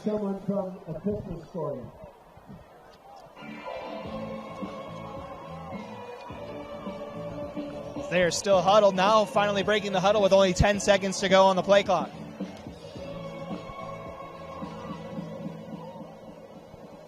Play clock down to 3 here. Snap is held. Skyridge almost just backed off on that punt. Now a good punt back. Oh, it's fumbled at the 20. Able to get back underneath it was Moiai. And it's almost a disaster for Skyridge. Boy, real confusing possession there, as it looked like Pleasant Grove thought it was going to be a dead ball. And then off the punt. Oh, goodness, Matt. Okay, it is only the first weekend of October. I am one of the biggest fans of Christmas you can ask for. It is still too soon. Still too soon. Yeah, for those at home, you probably can't hear Mariah Carey blasting over the loudspeaker here. Skyridge likes to play music. It is just too soon on that one.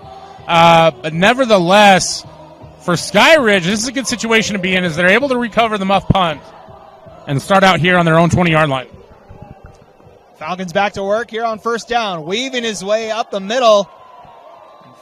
Fighting near a 1st down, helmets off. One of the PG players. Bueller on the carry for Skyridge. Able to fight his way for a gain of 8. A tough run there for the Falcons. Yeah, and you're seeing this offensive line come out and ready to set the tone in the run game. And for Pleasant Grove, that could be a kiss of death, as this defensive line goes back and forth on both sides of the ball a lot. Stevens back to throw after the play fake. He's going to take a deep shot.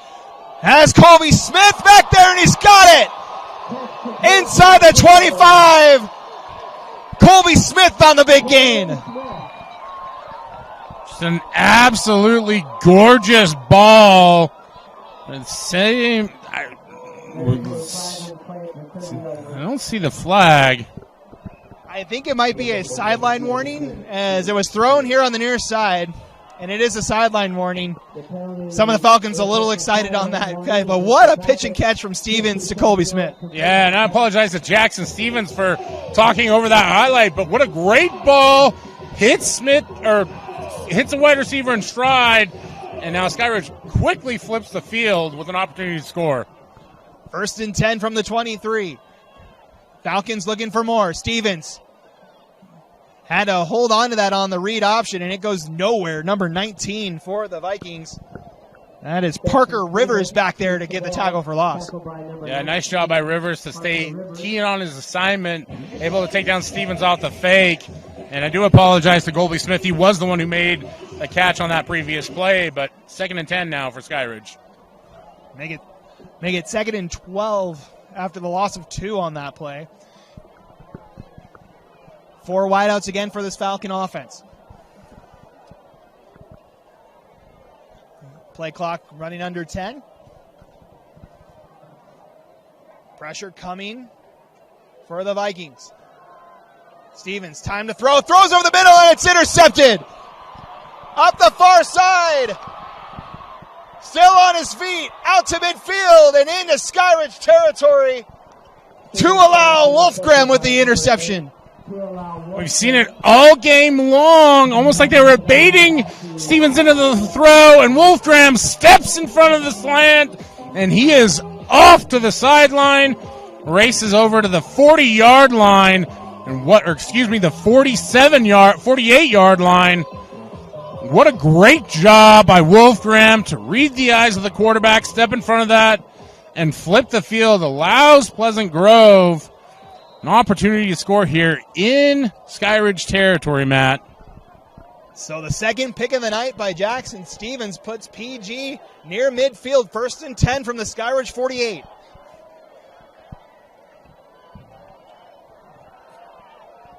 First down as it comes out at the end of the play. They blow it dead. Rasmussen called his own number on that one, but they rule him down. Yeah, fake the handoff and just a little QB lead off of that as we see helmets flying. We see a Pleasant Grove player going to the sideline, an offensive lineman who lost his helmet, and for a 5-yard gain, a lot of activity on that play.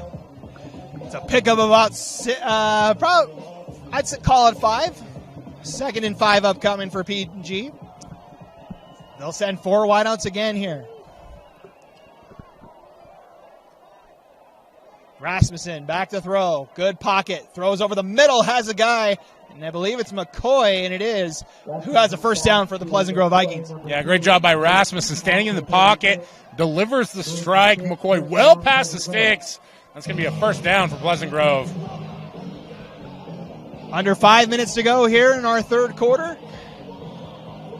Vikings trying to make this a one-score game here as they have moved it down to the Skyridge 36.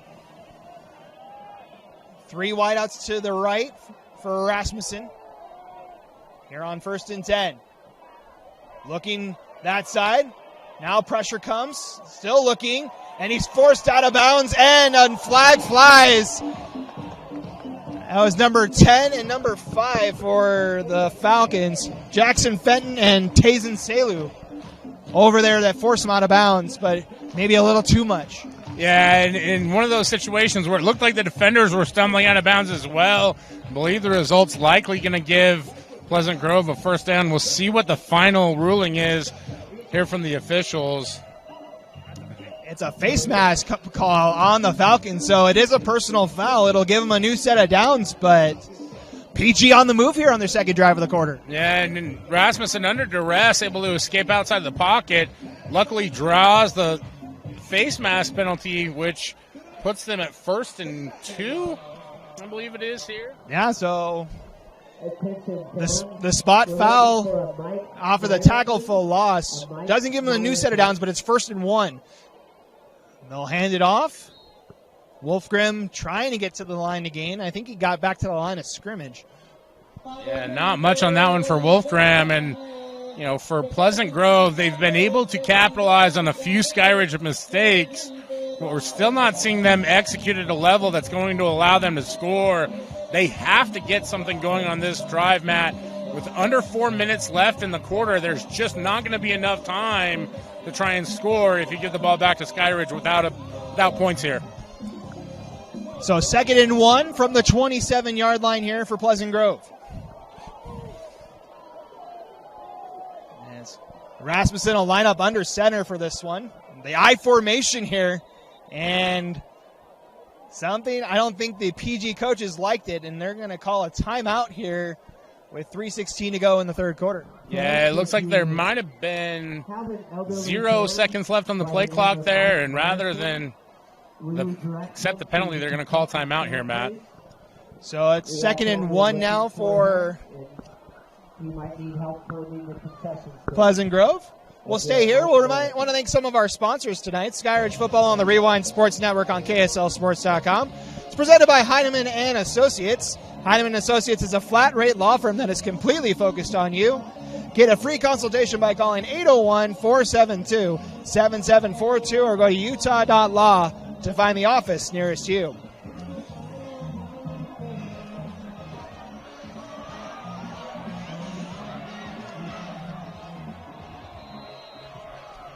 So the Vikings back to work, 2nd and 1. McCoy goes in motion, 4 wideouts. 2 on either side. Falcons bring pressure. Coming up the middle, Rasmussen dodges a sack, but he's met by the rest of the Falcon defensive line, and it's another sack. And guess who's back there again? Copo Malafau. Well, perfect timing to bring the pressure, Matt. And you see Rasmussen tries to avoid the defender, but he's not a good enough dance partner to avoid the entirety of that Skyridge front. And now 3rd and long for Pleasant Grove after what started out as a promising 1st and 1. Loss of 6 on another sack for Skyridge here. 3rd and 7 from the 34-yard line here. A big play for this Pleasant Grove offense. Rasmussen, pressure coming again, and they've got him again. Malafau again in the backfield. A couple of other defenders there as well as this drive goes backwards for PG.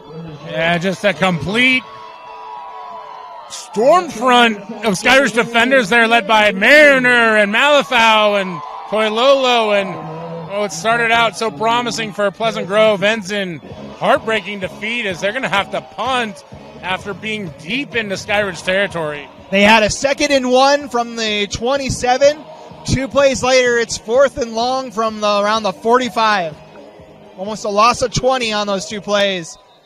As we get whistles on the snap on 4th down here.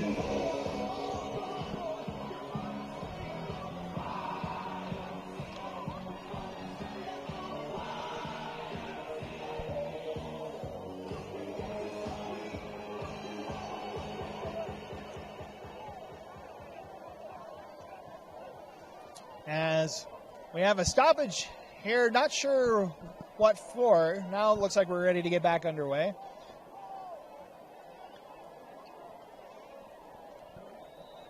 Officially 4th and 17 here for Pleasant Grove.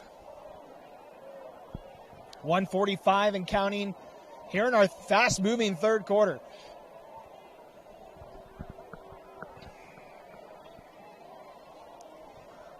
Edwards and Moyai back to field this one. The kick is high, end over end.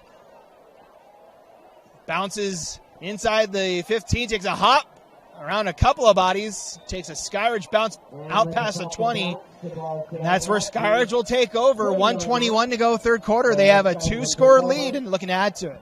Yeah, and like I said on the last possession, Matt, right now, if you're Skyridge, it's all about ball control, right? You see Stevens has the turnover in the last possession. Expect them to come out, maybe allow him a chance to get it back with 1 or 2 passes, but mostly you want to control the ball on the ground. And really for Pleasant Grove, it's almost do or die territory. Hard to say that when you're in the 3rd quarter, but the way this half has gone so far, they really need to stop here. So 1st and 10 for Skyridge at their own 22-yard line. 3 wideouts near side as they'll hand it off. And Bueller fights his way out past the 25. Gain of about 5 brings up 2nd and 5.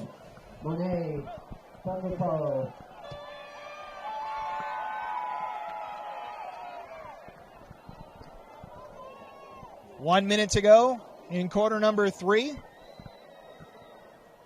Skyridge in no hurry here as they'll hand it off once again to Bueller. This time he is met by the PG defense. Gain of 1 on the 2nd down. Yeah, and right now it's all about milking that play clock and trying to get as many yards on the ground as possible. You're going to set up 3rd and about 4, 3rd and 5 here for Skyridge, and this should be the last play of the 3rd quarter. Clock ticking down now, under 30 seconds to go here in our 3rd quarter. 3rd and a long 3 here for Skyridge.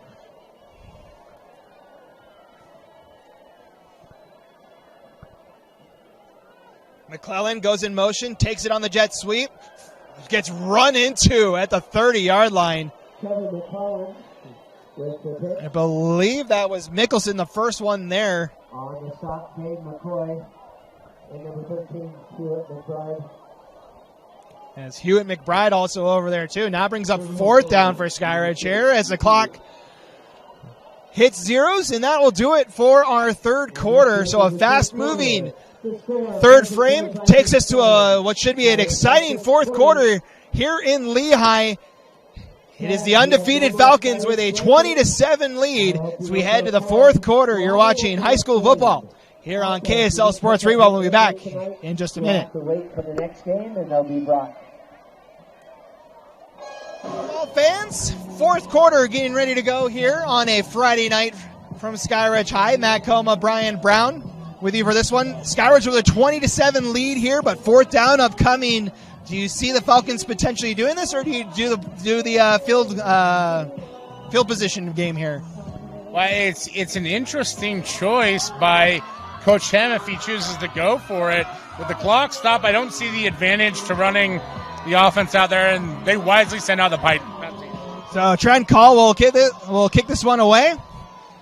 No one back for PG as they were pricing for the potential of the Falcons going for it. Ball will settle at the PG 25, and that's where the Vikings will take over. 11:48 to go in this contest. As Brian, now we start getting into the clock management time. The Vikings starting to run out of drives here to try and get back in this one. Yeah, and that was why it was so critical to get a stop on that last drive, Matt. You just wanted to make sure that you get the ball back. Possessions are going to get tighter and tighter, and Skyridge knows that the clock is their friend. The longer you let this game go, if you're Skyridge, the more opportunity you leave out there for Pleasant Grove. So they're going to try and take the air out of the ball as much as possible here. So the Vikings go back to work. 1st and 10 from their own 25. Rasmussen back to throw. Pressure coming and still trying to fight his way out. He does. Trying to get to the corner. He's dragged down behind the line of scrimmage.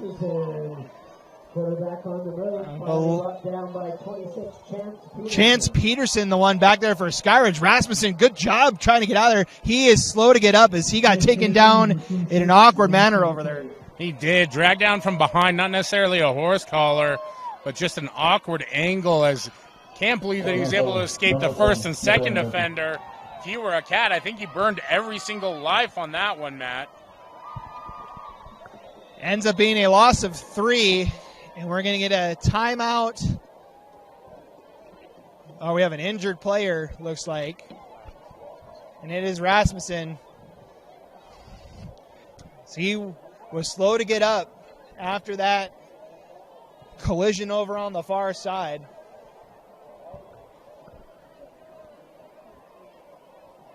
We're on an injury timeout right now. So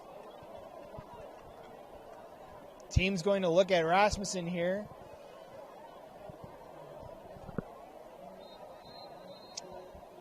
So teams get back ready to go here for this second down play.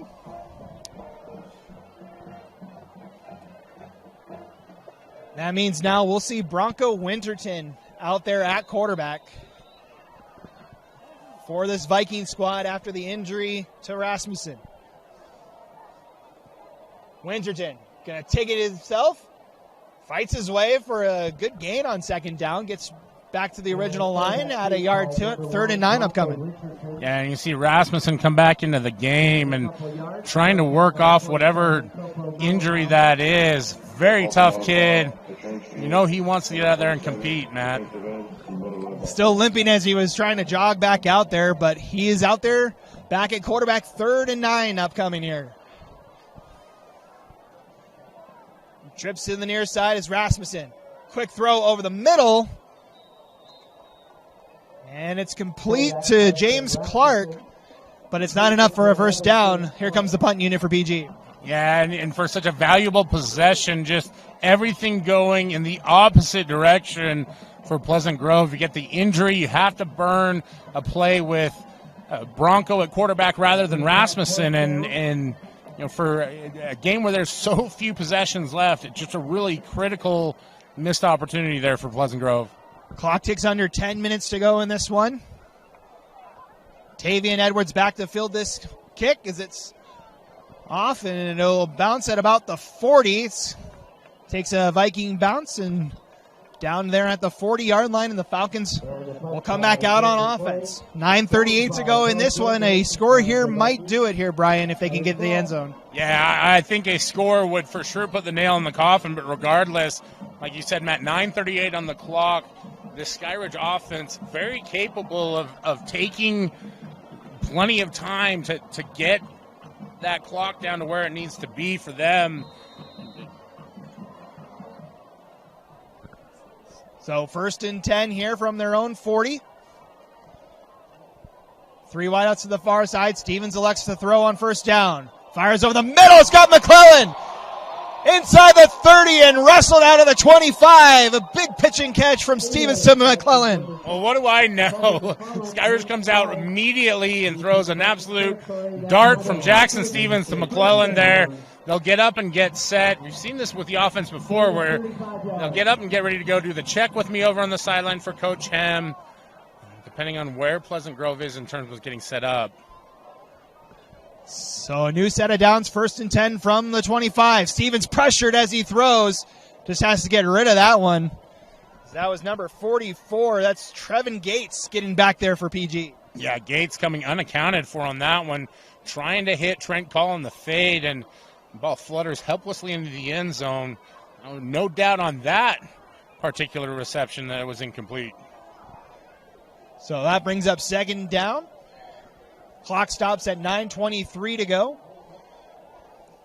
3 wideouts to the right side of Jackson Stevens. Call in motion. Stevens will hand it off. Finding his way down to about the 23-yard line, a gain of 2. Z. Selu on the carry. Number 15, running back. Number 13, McBride on the Clock now under 9 minutes to go here, so a 3rd down here for Skyridge. Falcons in no hurry here as they get set here for a 3rd down nearing the red zone. Call in motion once more. Fakes the handoff, now throws the call behind the line of scrimmage, and he is met by the Viking defense. Ends up a loss on the play.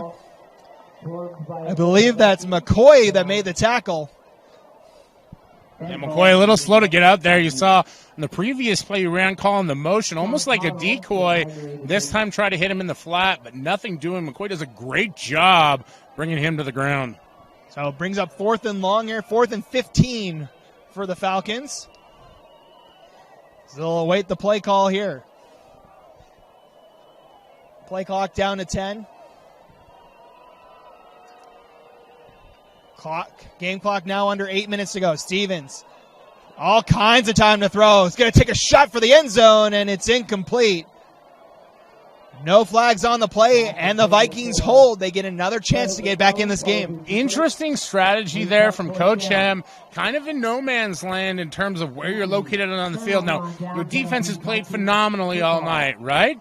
Might as well give your offense an opportunity to go get it on that one. Stevens just gets a little too hungry, a little too far down the field. Had plenty of time, like you said, Matt, all day back there to throw. But now for Pleasant Grove, this is it. This is your opportunity. You won't get very many more for the rest of the game, and so they really need to get something going. So Rasmussen and the Viking offense back out on the field. 7:50 to go in the game.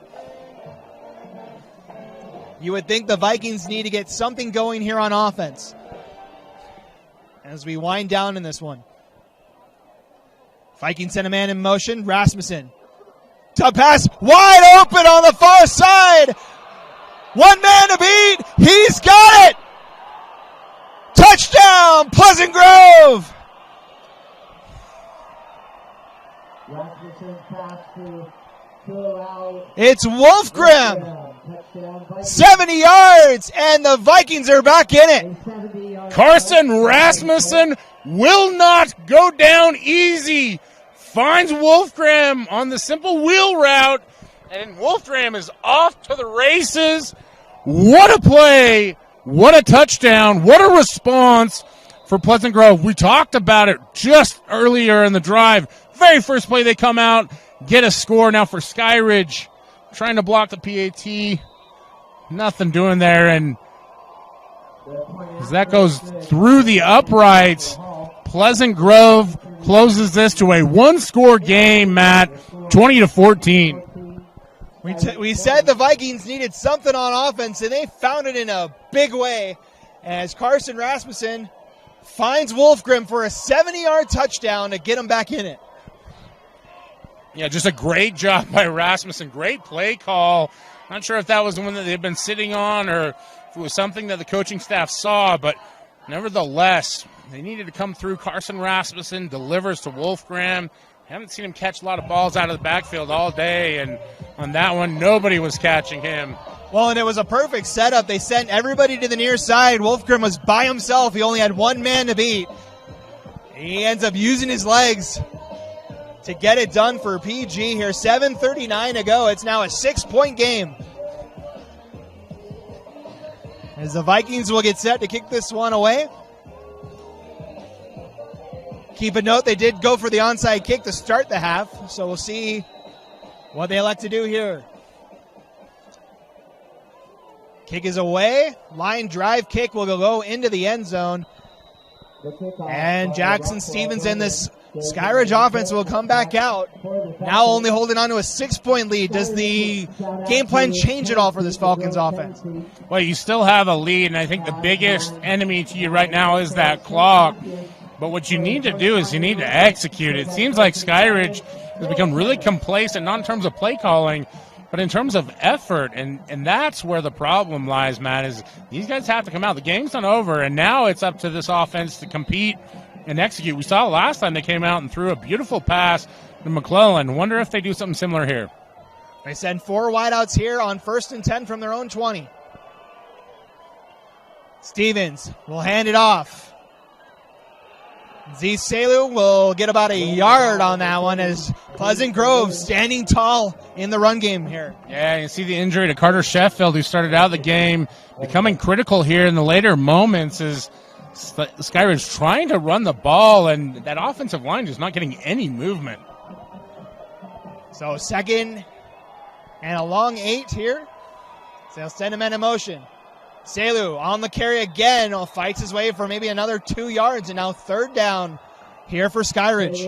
Yeah, and not a big pickup there, but an operable 3rd down here for Skyridge. Plenty of options on the table as we hit 3rd and about 6, 3rd and 5. 3rd and 5 here, we'll call it, with now under 7 minutes to go. Big 3rd down here for Skyridge. Vikings show pressure. They'll bring it. Stevens back to throw. Lofts it near side. Has Burke.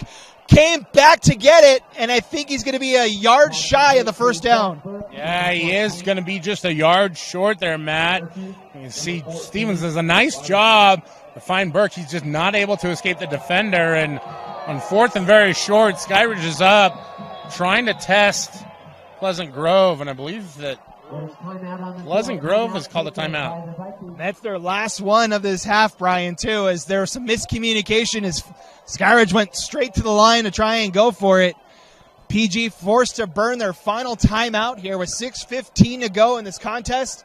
The Vikings trailing by 6. Skyridge with a 4th and short coming up next here on KSL Sports Rewind.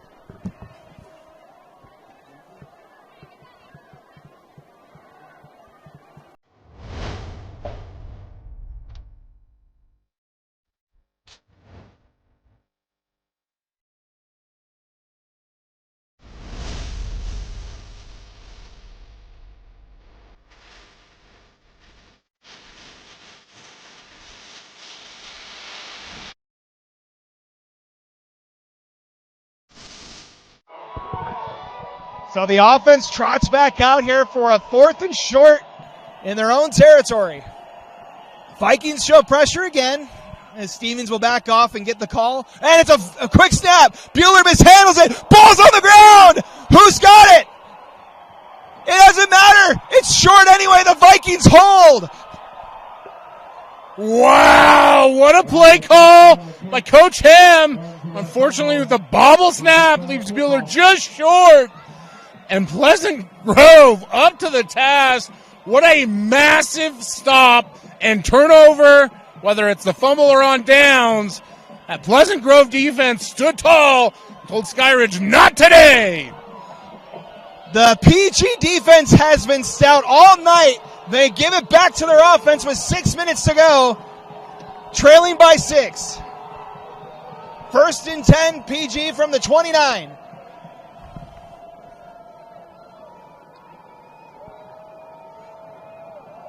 Rasmussen changing the play. has two wide receivers here to the near side. Rasmussen back to throw. Gonna take the deep shot looking for McCoy. And a flag comes in. Fotu Moiai in coverage. Falcon fans aren't happy with the call, but it's going to be either a hold or a pass interference here on Skyridge. Yeah, and I understand why they're booing the play. Matt, from my vantage point, it looked like there was a lot of contact before the ball got there. Carson Rasmussen does a great job delivering a great pass under massive duress from Toilolo, and this is going to give Pleasant Grove a first down inside the 20-yard line. So the 15-yard penalty spots the ball at the 15, and Pleasant Grove in the red zone with a chance to tie or take the lead here. 6:03 to go in the ball game. Winterton on the direct snap, pushes the pile down near the 10. Gain of about 4 on first down. Yeah, a little bit of a switch up there as they're going with almost the Wildcat look.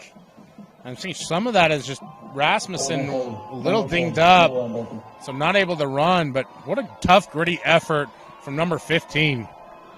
Rasmussen back in at quarterback now for Pleasant Grove. As they'll get the play call from the sideline. Clock running now under 5:30 to go.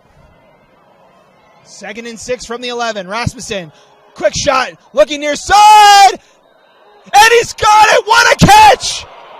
Mackay Peterson, and PG has tied it. Disbelief on the part of the Skyridge defensive back, but what a job by Peterson to stay with it, concentrate, reel in the catch, able to get a foot in bounds, and it's a touchdown with an opportunity to pull ahead here in the 4th for Carson Rasmussen and the Pleasant Grove Vikings. Vikings lining up for a crucial extra point. The kick is up, and it is good, and the Pleasant Grove Vikings, 14 unanswered points. They lead 21-20 with 5:21 to go. Just an incredible change, incredible turn. You can feel the stadium. There's almost an angst right now from the crowd as see 2 questionable calls there, and certainly on the touchdown in the end zone, there's no opportunity for a replay, and even so, Peterson was well covered by the defensive back. The fact that the ball even found its way into his hands is one thing, but for him to be able to secure the catch and score that touchdown, just an incredible play. And for Pleasant Grove, Matt, with 5:21 left in the 4th quarter, they take their first lead. Wow. An amazing grab from Peterson on that catch in the corner. And you saw Rasmussen hobbling off of the field on that extra point. The man has done anything and everything for this PG team as they're going to kick it away here to Skyridge. Line drive kick's going to bounce into the end zone. And now it's not a matter of if, they have to air this one out. Just Jackson Stevens needs to lead this team back out on the field. He does, and it goes back to the interesting call from Coach Hem there on 4th down where you're trying to catch them sleeping, and the thought is great. I love the thought. I just wonder about the point in the game that you're calling that one, running that one so deep in your own territory, and now massive gear shift for this Skyridge offense. So 1st and 10 from their own 20, 5:21 to go. Falcons trailing by 1. Stevens gonna fire over the near side. Burke's got it. Big gain up the near side, out to the 39. Jack Burke with a good catch. Just a huge catch, absorbs the contact. Great job by Skyridge to get an early explosive play. And all of a sudden they're at their own 40-yard line, and Pleasant Grove is gasping. Gain of 19 on first down, brings a new set of downs. Stevens hands it off. Bueller fighting through tackles. Gain of 8 on first down, and the Falcons quickly moving out to midfield. And right now, if you're Skyridge, the no-huddle plays in your favor. Pleasant Grove been going both ways all game long. They exerted a ton of energy, They're starting to wilt a little bit here. 2nd and 2 as the clock is under 5 minutes to go. Handoff goes nowhere. PG getting to it, number 55. Lucas Jackson on the tackle for PG. Yeah, nice job by Jackson to make the tackle after missing out on the interception earlier. And for Jackson Stevens on that one, may have thought about pulling it, had a wide open edge. 3rd and short for Skyridge. They'll hand it off to Bueller into the pile. Depends on where they spot it. It's going to be short. And 4th down upcoming, 4th and 1. Yeah, I saw a few Skyridge players optimistically pointing like a first down, but that was a well-executed job by Pleasant Grove, and it looks like we've got a player down. It's Bueller that was in the bottom of the pile there. As the trainers will come out to look at him. Looks like maybe a cramp down there as they attend to his leg. As they look at Bueller, want to thank one of our other sponsors for tonight. We'd like to thank Igloo Outfitters. They are the coziest wearable sleeping bag, and they've got you covered during those chilly days and nights. Worry no more about the weather and watch your favorite team in comfort with Igloo Outfitters.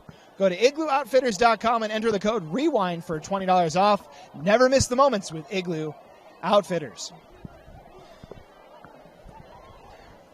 So Bueller able to get back up as they stretch out the calf there. As he comes off, Brian, a pivotal play here for Skyridge's offense. It is. It's 4th and short again, and this time in much better field position. And if you're Coach Hem, there's a little bit of a prove-it mentality right now for this offense. They sputtered the last 2 drives. I think this actually is a very good decision if I'll go with it. I like it. Both teams, crowds on their feet, 4th and short.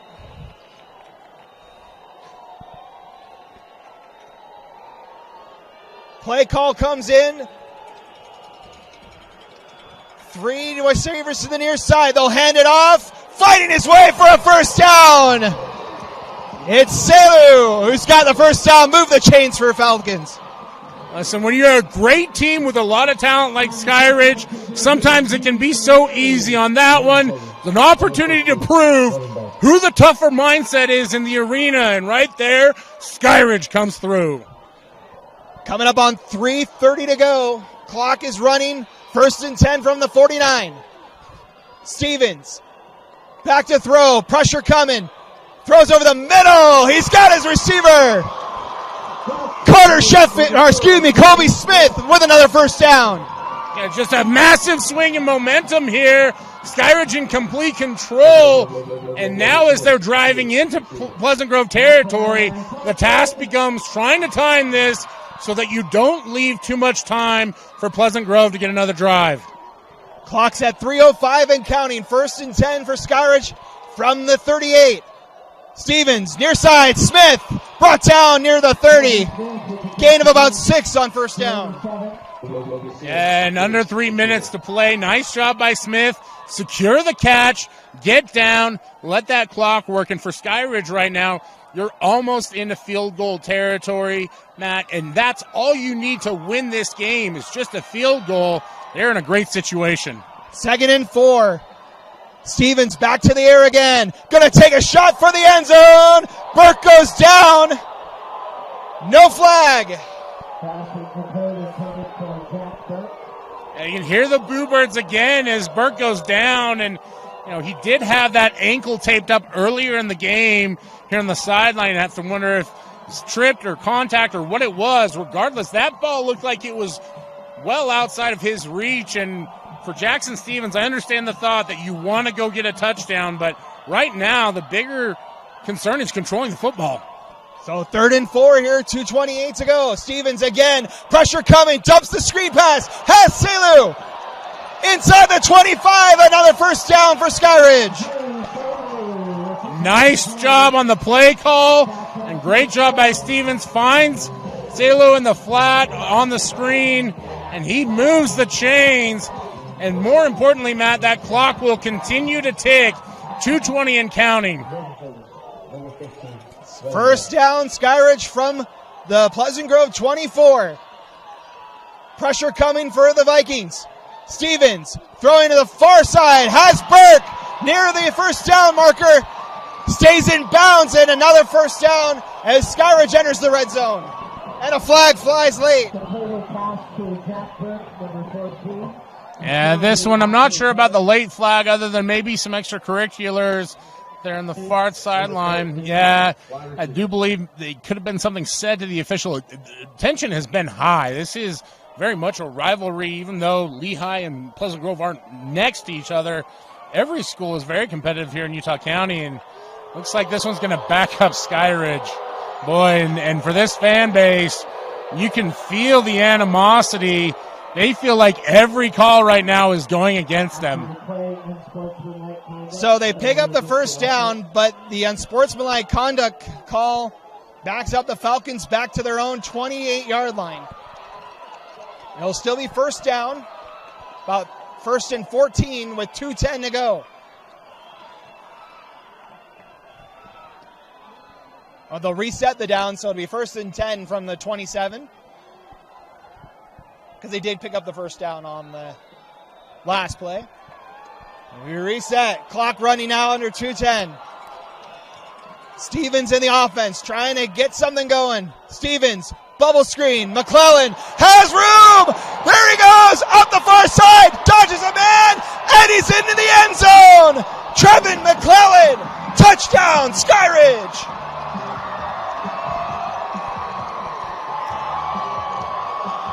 Like a parting of the sea, the Pleasant Grove defense opened up, and McClellan never missed his moment.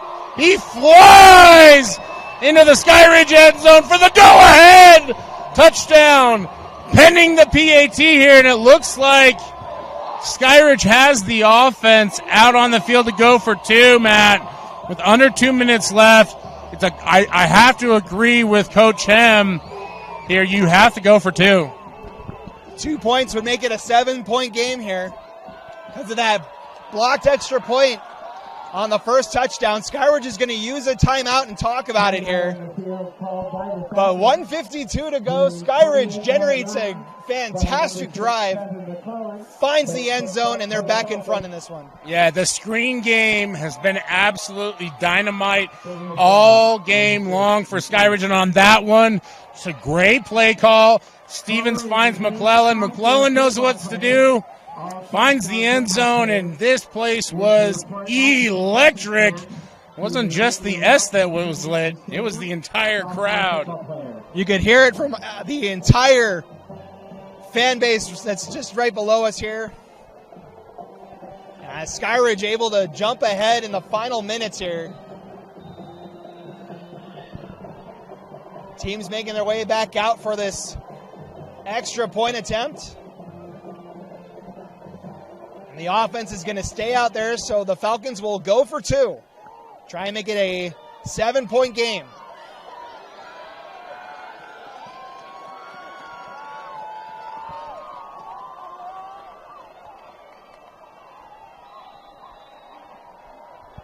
Stevens in the offense, going for the 2 points here.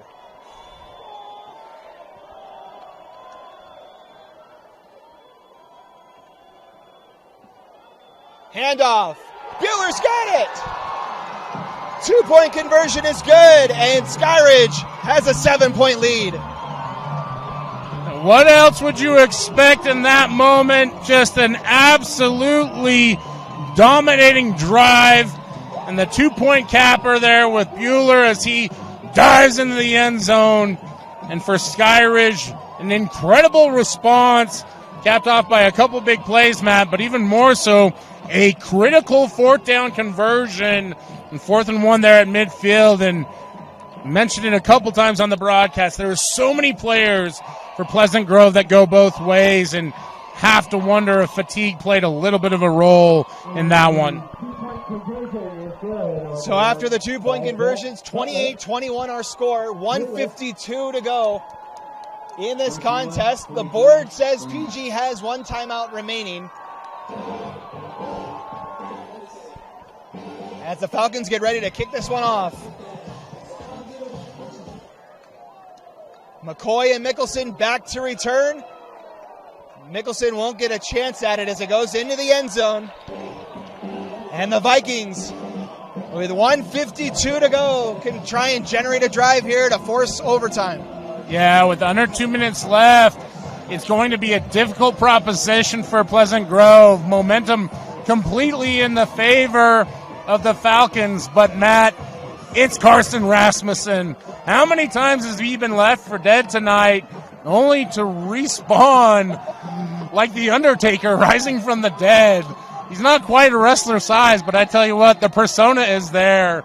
And with 1:52 left, you have to wonder, is there a little bit of magic left in Carson Rasmussen in this PG offense? 1st and 10 from the 20. Rasmussen, quick throw near side. Has his man in Peterson out of bounds near the 25. They'll spot it at the 26, gain of 6 on first down. Yeah, and if you're able to get 6 or 7 yards on every play and stop the clock, this is going to get real iffy for Skyridge. They're going to have to look at possibly dialing up some pressure, and see Doshan Toilolo kind of all over the place early pre-snap. Rasmussen checks the play. Here on 2nd and 4.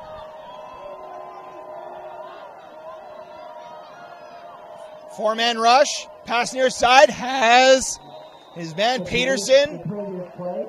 Another completed catch and a first down here for Pleasant Grove. And that's a first down, 2 back-to-back completions. And the bigger thing, Matt, very little time off that clock. It was a great job by the Pleasant Grove offensive line to kind of create a car crash in front of Rasmussen and allow him to operate. 1st and 10 from the 31, 1:43 to go in the game. Rasmussen with 3 wideouts to his left. Play clock now under 5. They get the snap off. Rasmussen, time to throw. Throws over the middle, has a catch.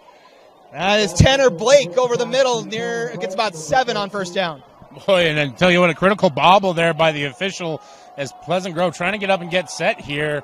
But a nice job by Rasmussen to find the open receiver. Clock running under 1:30 to go here. 2nd and 3. Rasmussen back to throw again. Goes far side, little too short. Looking for McCoy on the far side. And Toilolo just bearing down on him, and Rasmussen again looks like it might be that plant foot that he has injured. It's hard to say the way that he's gimping, but if he can't plant and really deliver, drive the ball, you're going to see a few more of those shorter bobblers.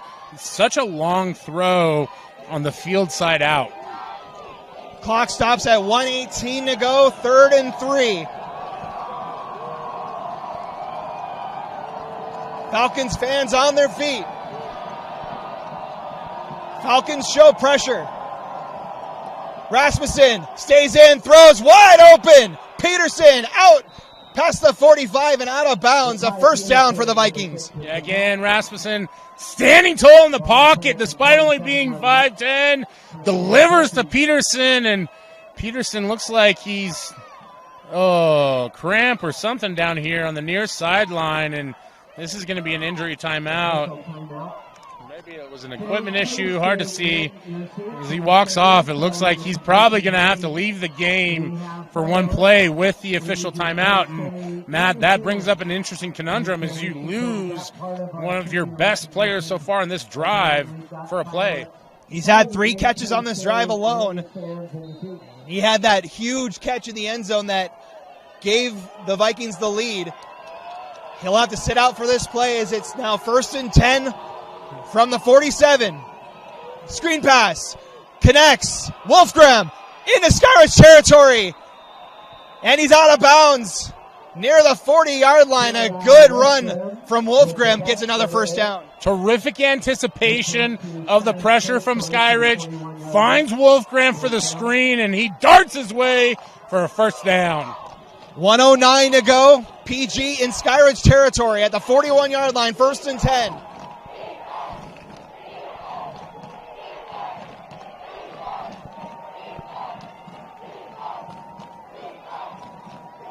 Rasmussen, quick throw over the middle, has McCoy. They're going to say it's a catch. It looked short from our vantage point, but they're going to give it to him, but it's a gain of 5 and the clock runs. Yeah, it might actually help out Skyridge in this instance as more time ticks off the clock. Vikings got to hurry, under a minute to go. Rasmussen going to take a shot. Has McCoy. He makes the catch. Kale McCoy into the red zone. Able to drag the toes. And PG 18 yards away from the end zone. What a terrific throw from Rasmussen, and we're going to get an official's timeout here as Deshaun Toilolo is down at the 37-yard line. And he is moving as if he's in major pain. What an incredible series of events there, Matt. Just a brilliant throw by Rasmussen, great catch by McCoy, able to drag the toes, and with 19 yards to go and 45 seconds, everything is in front of Pleasant Grove, and you have to wonder, as they're huddling up here, if the conversation isn't maybe going on the sideline with the other coaches about whether or not to go for two. So as they look at Toilolo, we'll step aside. 45 seconds to go. PG on the move, down by 7 here on KSL Sports Rewind.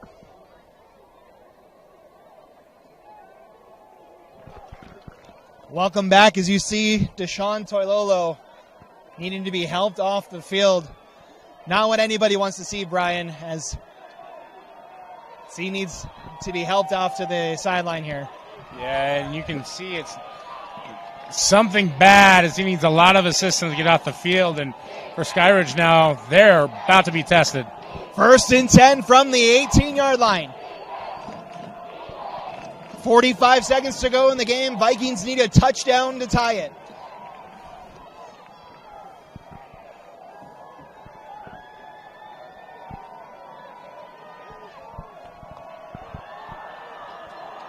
Rasmussen with 3 wideouts to the far side. Pressure coming. Rasmussen rolls out. Throws over the middle. Has his man, Sean Cottle, inside the 5. But there is a flag on the play. Did he pass the line of scrimmage when he threw that ball? It does look like from where everybody's standing, he was past the line of scrimmage. Hard for me to say over here as Rasmussen, again, just absolutely gimpy out there, and you can see it's the right ankle that's hurt and continues to be hurt. And boy, how he was able to find his receiver in the space there, absolutely incredible job. We'll see what the call is from the officials. Roughing the passer call is the call on Skyridge. Not only will the catch count, they move half the distance to the goal, and it's 1st and goal from the 2. Yeah, with Rasmussen outside the pocket, it must have been something either egregious or to the head. Very interesting call from this crew. 33 seconds to go. 1st and goal for Pleasant Grove. Rasmussen, quick throw, has his man, Wolfgram. Touchdown, Vikings.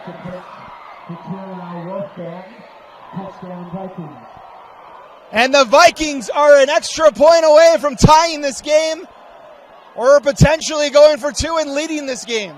Carson Rasmussen can barely walk, and yet he's able to find Wolfgram on the leak out of the backfield, and Wolfgram takes it in for his 2nd touchdown of the game. And you see Pleasant Grove is going to kick the extra point. Parker Hall for the extra point. Kick is up. And it's good. And with 25 seconds left, the Vikings have tied the game with the undefeated Falcons. Absolutely incredible job at Pleasant Grove. Again, drove almost the length of the field to score that touchdown at under 2 minutes, and just a perfectly executed 2-minute drill. And now, as we sit knotted at 28, Matt, just an incredible shift of momentum here in the 4th quarter, and an impressive response from this Pleasant Grove team. And with 25 seconds left, the Skyridge Falcons, this return could be critical. If you're able to generate some yardage off of this one, and Pleasant Grove has done a fairly good job of keeping the ball in the end zone off of these and forcing touchbacks. If you're able to generate a return, now all of a sudden you have some time to operate, and potentially with 2 timeouts left, you could set up a field goal. So the Vikings will kick this one away. It's going to be fielded at the 1-yard line. Falcons going to try and bring it out, and brought down at the 24-yard line goes Trent Call. So 19 seconds left between us and potentially some bonus football here, Brian. Yeah, nobody's going to complain about free football tonight, although I do think on the part of Skyridge Falcons, a bit surprising. They felt like the game was within their control. Few missed opportunities, few missed assignments, and now with 19 seconds left, they're going to try and generate anything to get them into a position to win this game before regulation ends. So 19 seconds left. 2 timeouts are available for Jackson Stevens and this offense. How hard do they want to push it here? 4 wideouts for Stevens. They're going to hand it off to Bueller.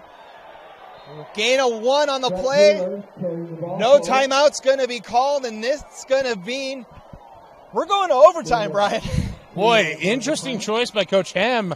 We've seen that Jackson Stevens has enough arm where they could have tried to throw something deep, but instead willing to play for overtime. And Matt, I got to admit, this is my first time as a broadcaster going into extras, and what a tremendous game we've had between the Vikings and the Falcons. It started out tightly contested affair, back and forth that first quarter, and then you saw Pleasant Grove fight into this one here in the second, and I have to think back to that touchdown that was called back as an incompletion there at the very end of the first half, and how that almost triggered this response from Skyridge where they feel like the officials have been against them a little bit. And now as you go into overtime, it's so much more about, can you compose yourself? Can you bring all those emotions together and focus them in the direction of executing your job? Again, I don't believe that Deshaun Toilolo will be going back into the game as he's being worked on still on the sideline.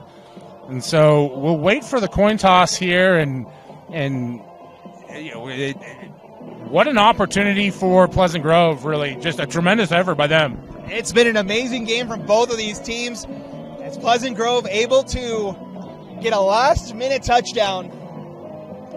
It's Wolfgram off the pass from Rasmussen as the teams meet at midfield for the coin toss. As they're meeting, we'll go over the rules here. It is the same overtime rules that we see in the NCAA.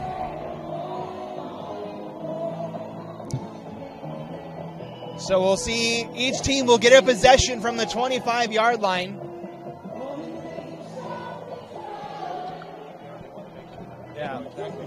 Yeah, so the teams meeting at midfield decide who's going to go first here in the overtime.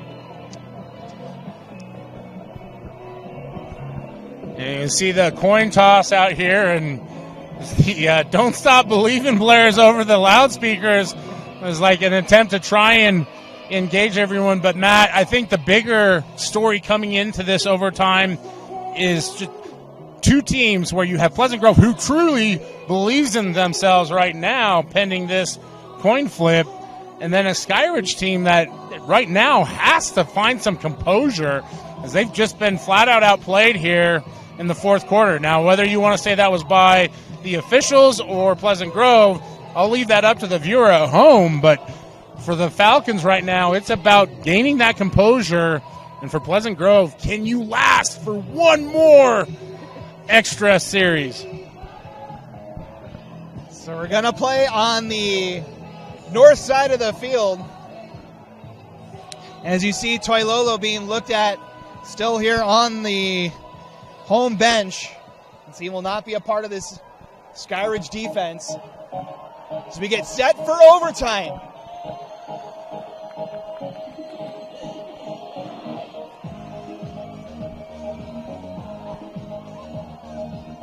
It's been an absolute pleasure to be here tonight. Matt Coma, Brian Brown, if you're joining us late, boy, have you missed a fun one. It's been a back and forth affair as Pleasant Grove had the lead for most of the first quarter. Skyridge exploded in the second quarter, but then Pleasant Grove able to come back and get a last-minute touchdown to force overtime here, as Jackson Stevens in the offense of Skyridge will get the ball first here in our first overtime. With the ball, first down at the 25. First and 10 from the 25. Stevens throws over the middle. It's caught, and a flag flies. That was Trevin McClellan on the catch. Gain of 8 on the play. We'll see what the flag is. Yeah, it looks like we're going to get a pass interference here. I believe it's going to go against Pleasant Grove. And like Skyridge, although they'll take the result of the play in terms of that's a good pickup, and that's I believe a 15-yard penalty here, and that really changes things for Skyridge in terms of now you've got an automatic first down, but you're inside the 20-yard line. So the 15-yard penalty should spot it at about they'll do half the distance to the goal, so it'll be about the 12.5-yard line. Ball now at the 12-yard line. It'll be a new set of downs here for Skyridge. First and 10.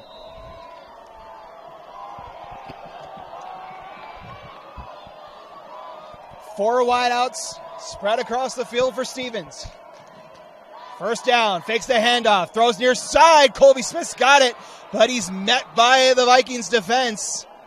As that's number 7, Gabe McCoy, in there for the tackle. Yeah, nice job by, I believe, number 2 as well, as he's able to sniff out the play. And Skyridge just tried to isolate both McClellan and Call over there on that little wide receiver screen, and Pleasant Grove up to the task. Second and 11 after the loss of 1.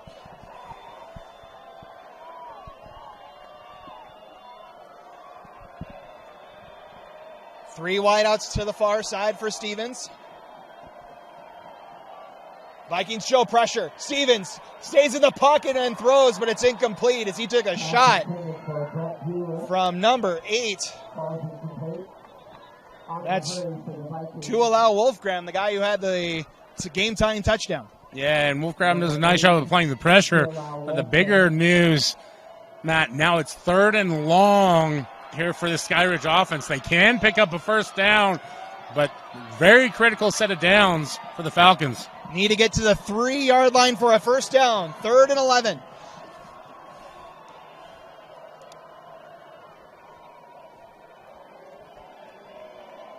Play clock now under 5. Play clock down to 1. Gets the ball off just in time. Stevens, shot for the end zone. Too far for Burke. Just past his outstretched hands, and it's 4th down. Boy, what a missed opportunity there. You can see the body language from both Burke and Stevens. Both wish they could have that one back. Burke just not able to reel it in, and a little too much juice from Stevens. And Skyridge is going to attempt a field goal here, Matt. And, boy, what a start to this overtime. It's going to be Foxton Dovey, the junior, from 31 yards out to give Skyridge the lead.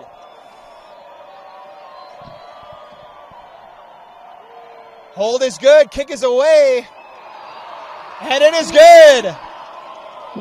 Foxton Dovey puts 3 on the board, and Skyridge takes a 31-28 lead. PG up next on offense. Yeah, nice job, nice execution there on the field goal.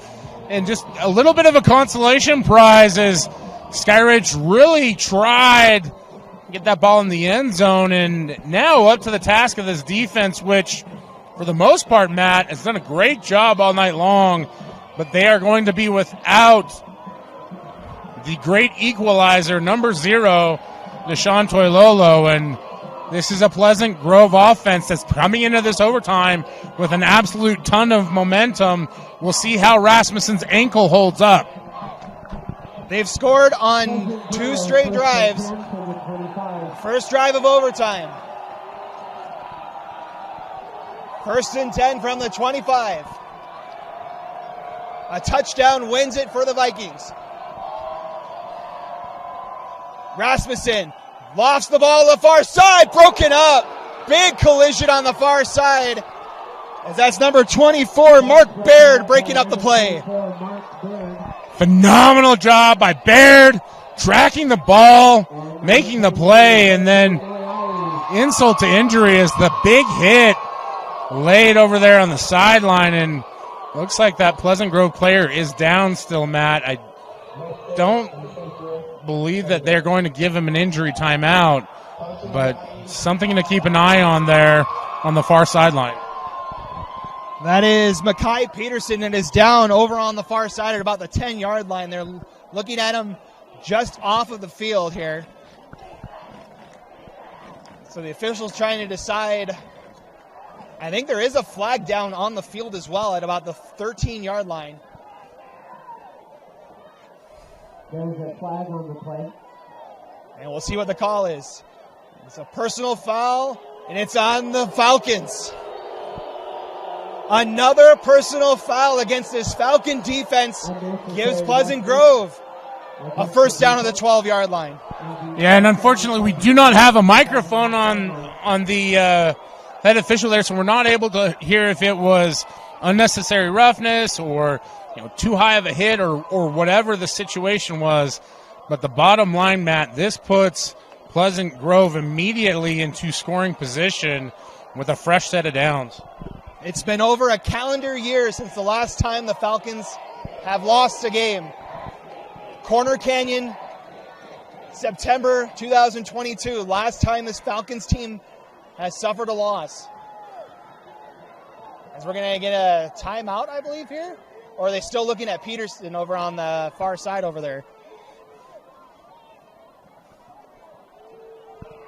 And so you can see Peterson up over on that far sideline. So he took a big shot there on that collision. Yeah, and where it's on that far sideline, hard for us to gauge how close the margin was there, whether it was inbounds, out of bounds. On that one, it is still the game of football, Matt. We want to protect these kids first and foremost, and you can see as Peterson gets to his feet, positive sign over there, but more importantly, on the field right now, Pleasant Grove with first and 10 and all the momentum right now. They're going to have 4 opportunities to score here from inside the 15-yard line. So the Vikings trying to play spoiler on senior night here at Skyridge High. First and 10 from the 12. Rasmussen rolls out and just going to throw this one away. Brings up second down. Yeah, not much there, and he just, you can see the wheels are just rusted up for the game, and a prior injury to Carson Rasmussen, I believe it was a right ankle. He's just not the same mobile, explosive player that he was to start the game, and so for Pleasant Grove, that's all you can do. Try and isolate a player out there, and for Skyridge, nice job staying disciplined. Second and 10 from the 12.5. 4 wideouts in the formation for Rasmussen, 3 to the near side. Rasmussen back to throw, fires end zone, has a man! It's caught! It's caught! Bronco Winterton wins it for the Vikings!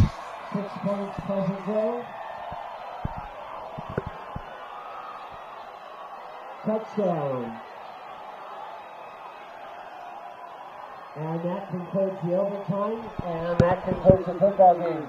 Fans, please stay in the stands. Please stay in the stands as we have fireworks coming your way. Final official score, Pleasant Grove 34. The Vikings pull off the comeback as the teams meet at midfield here. Falcons getting into it as well. The Vikings storm the field. Carson Rasmussen to Bronco Winterton, 12 yards, touchdown, Vikings win. Pandem absolutely exhausted He has fought his tail off tonight, Matt, and an incredible performance. You can see his coaches and administrative staff get everything organized. Tension's high, emotions are high. This is an emotional, competitive game, and for Skyridge, the heartbreak, the end of their undefeated season. You can see a variety of emotions and responses, and just had the game in their grasp, and so many things seem to go in the favor of the Vikings there in the third and fourth quarter, and Pleasant Grove with the upset. And what an incredible moment for the Vikings and that team. Hard-fought effort, so many guys going both ways, and like I said, for Skyridge, heartbreak as the undefeated season comes to a close, and they'll be forced to regroup, Matt. It's not the end of their playoff pursuit, but in terms of winning the region championship, we are now dead even.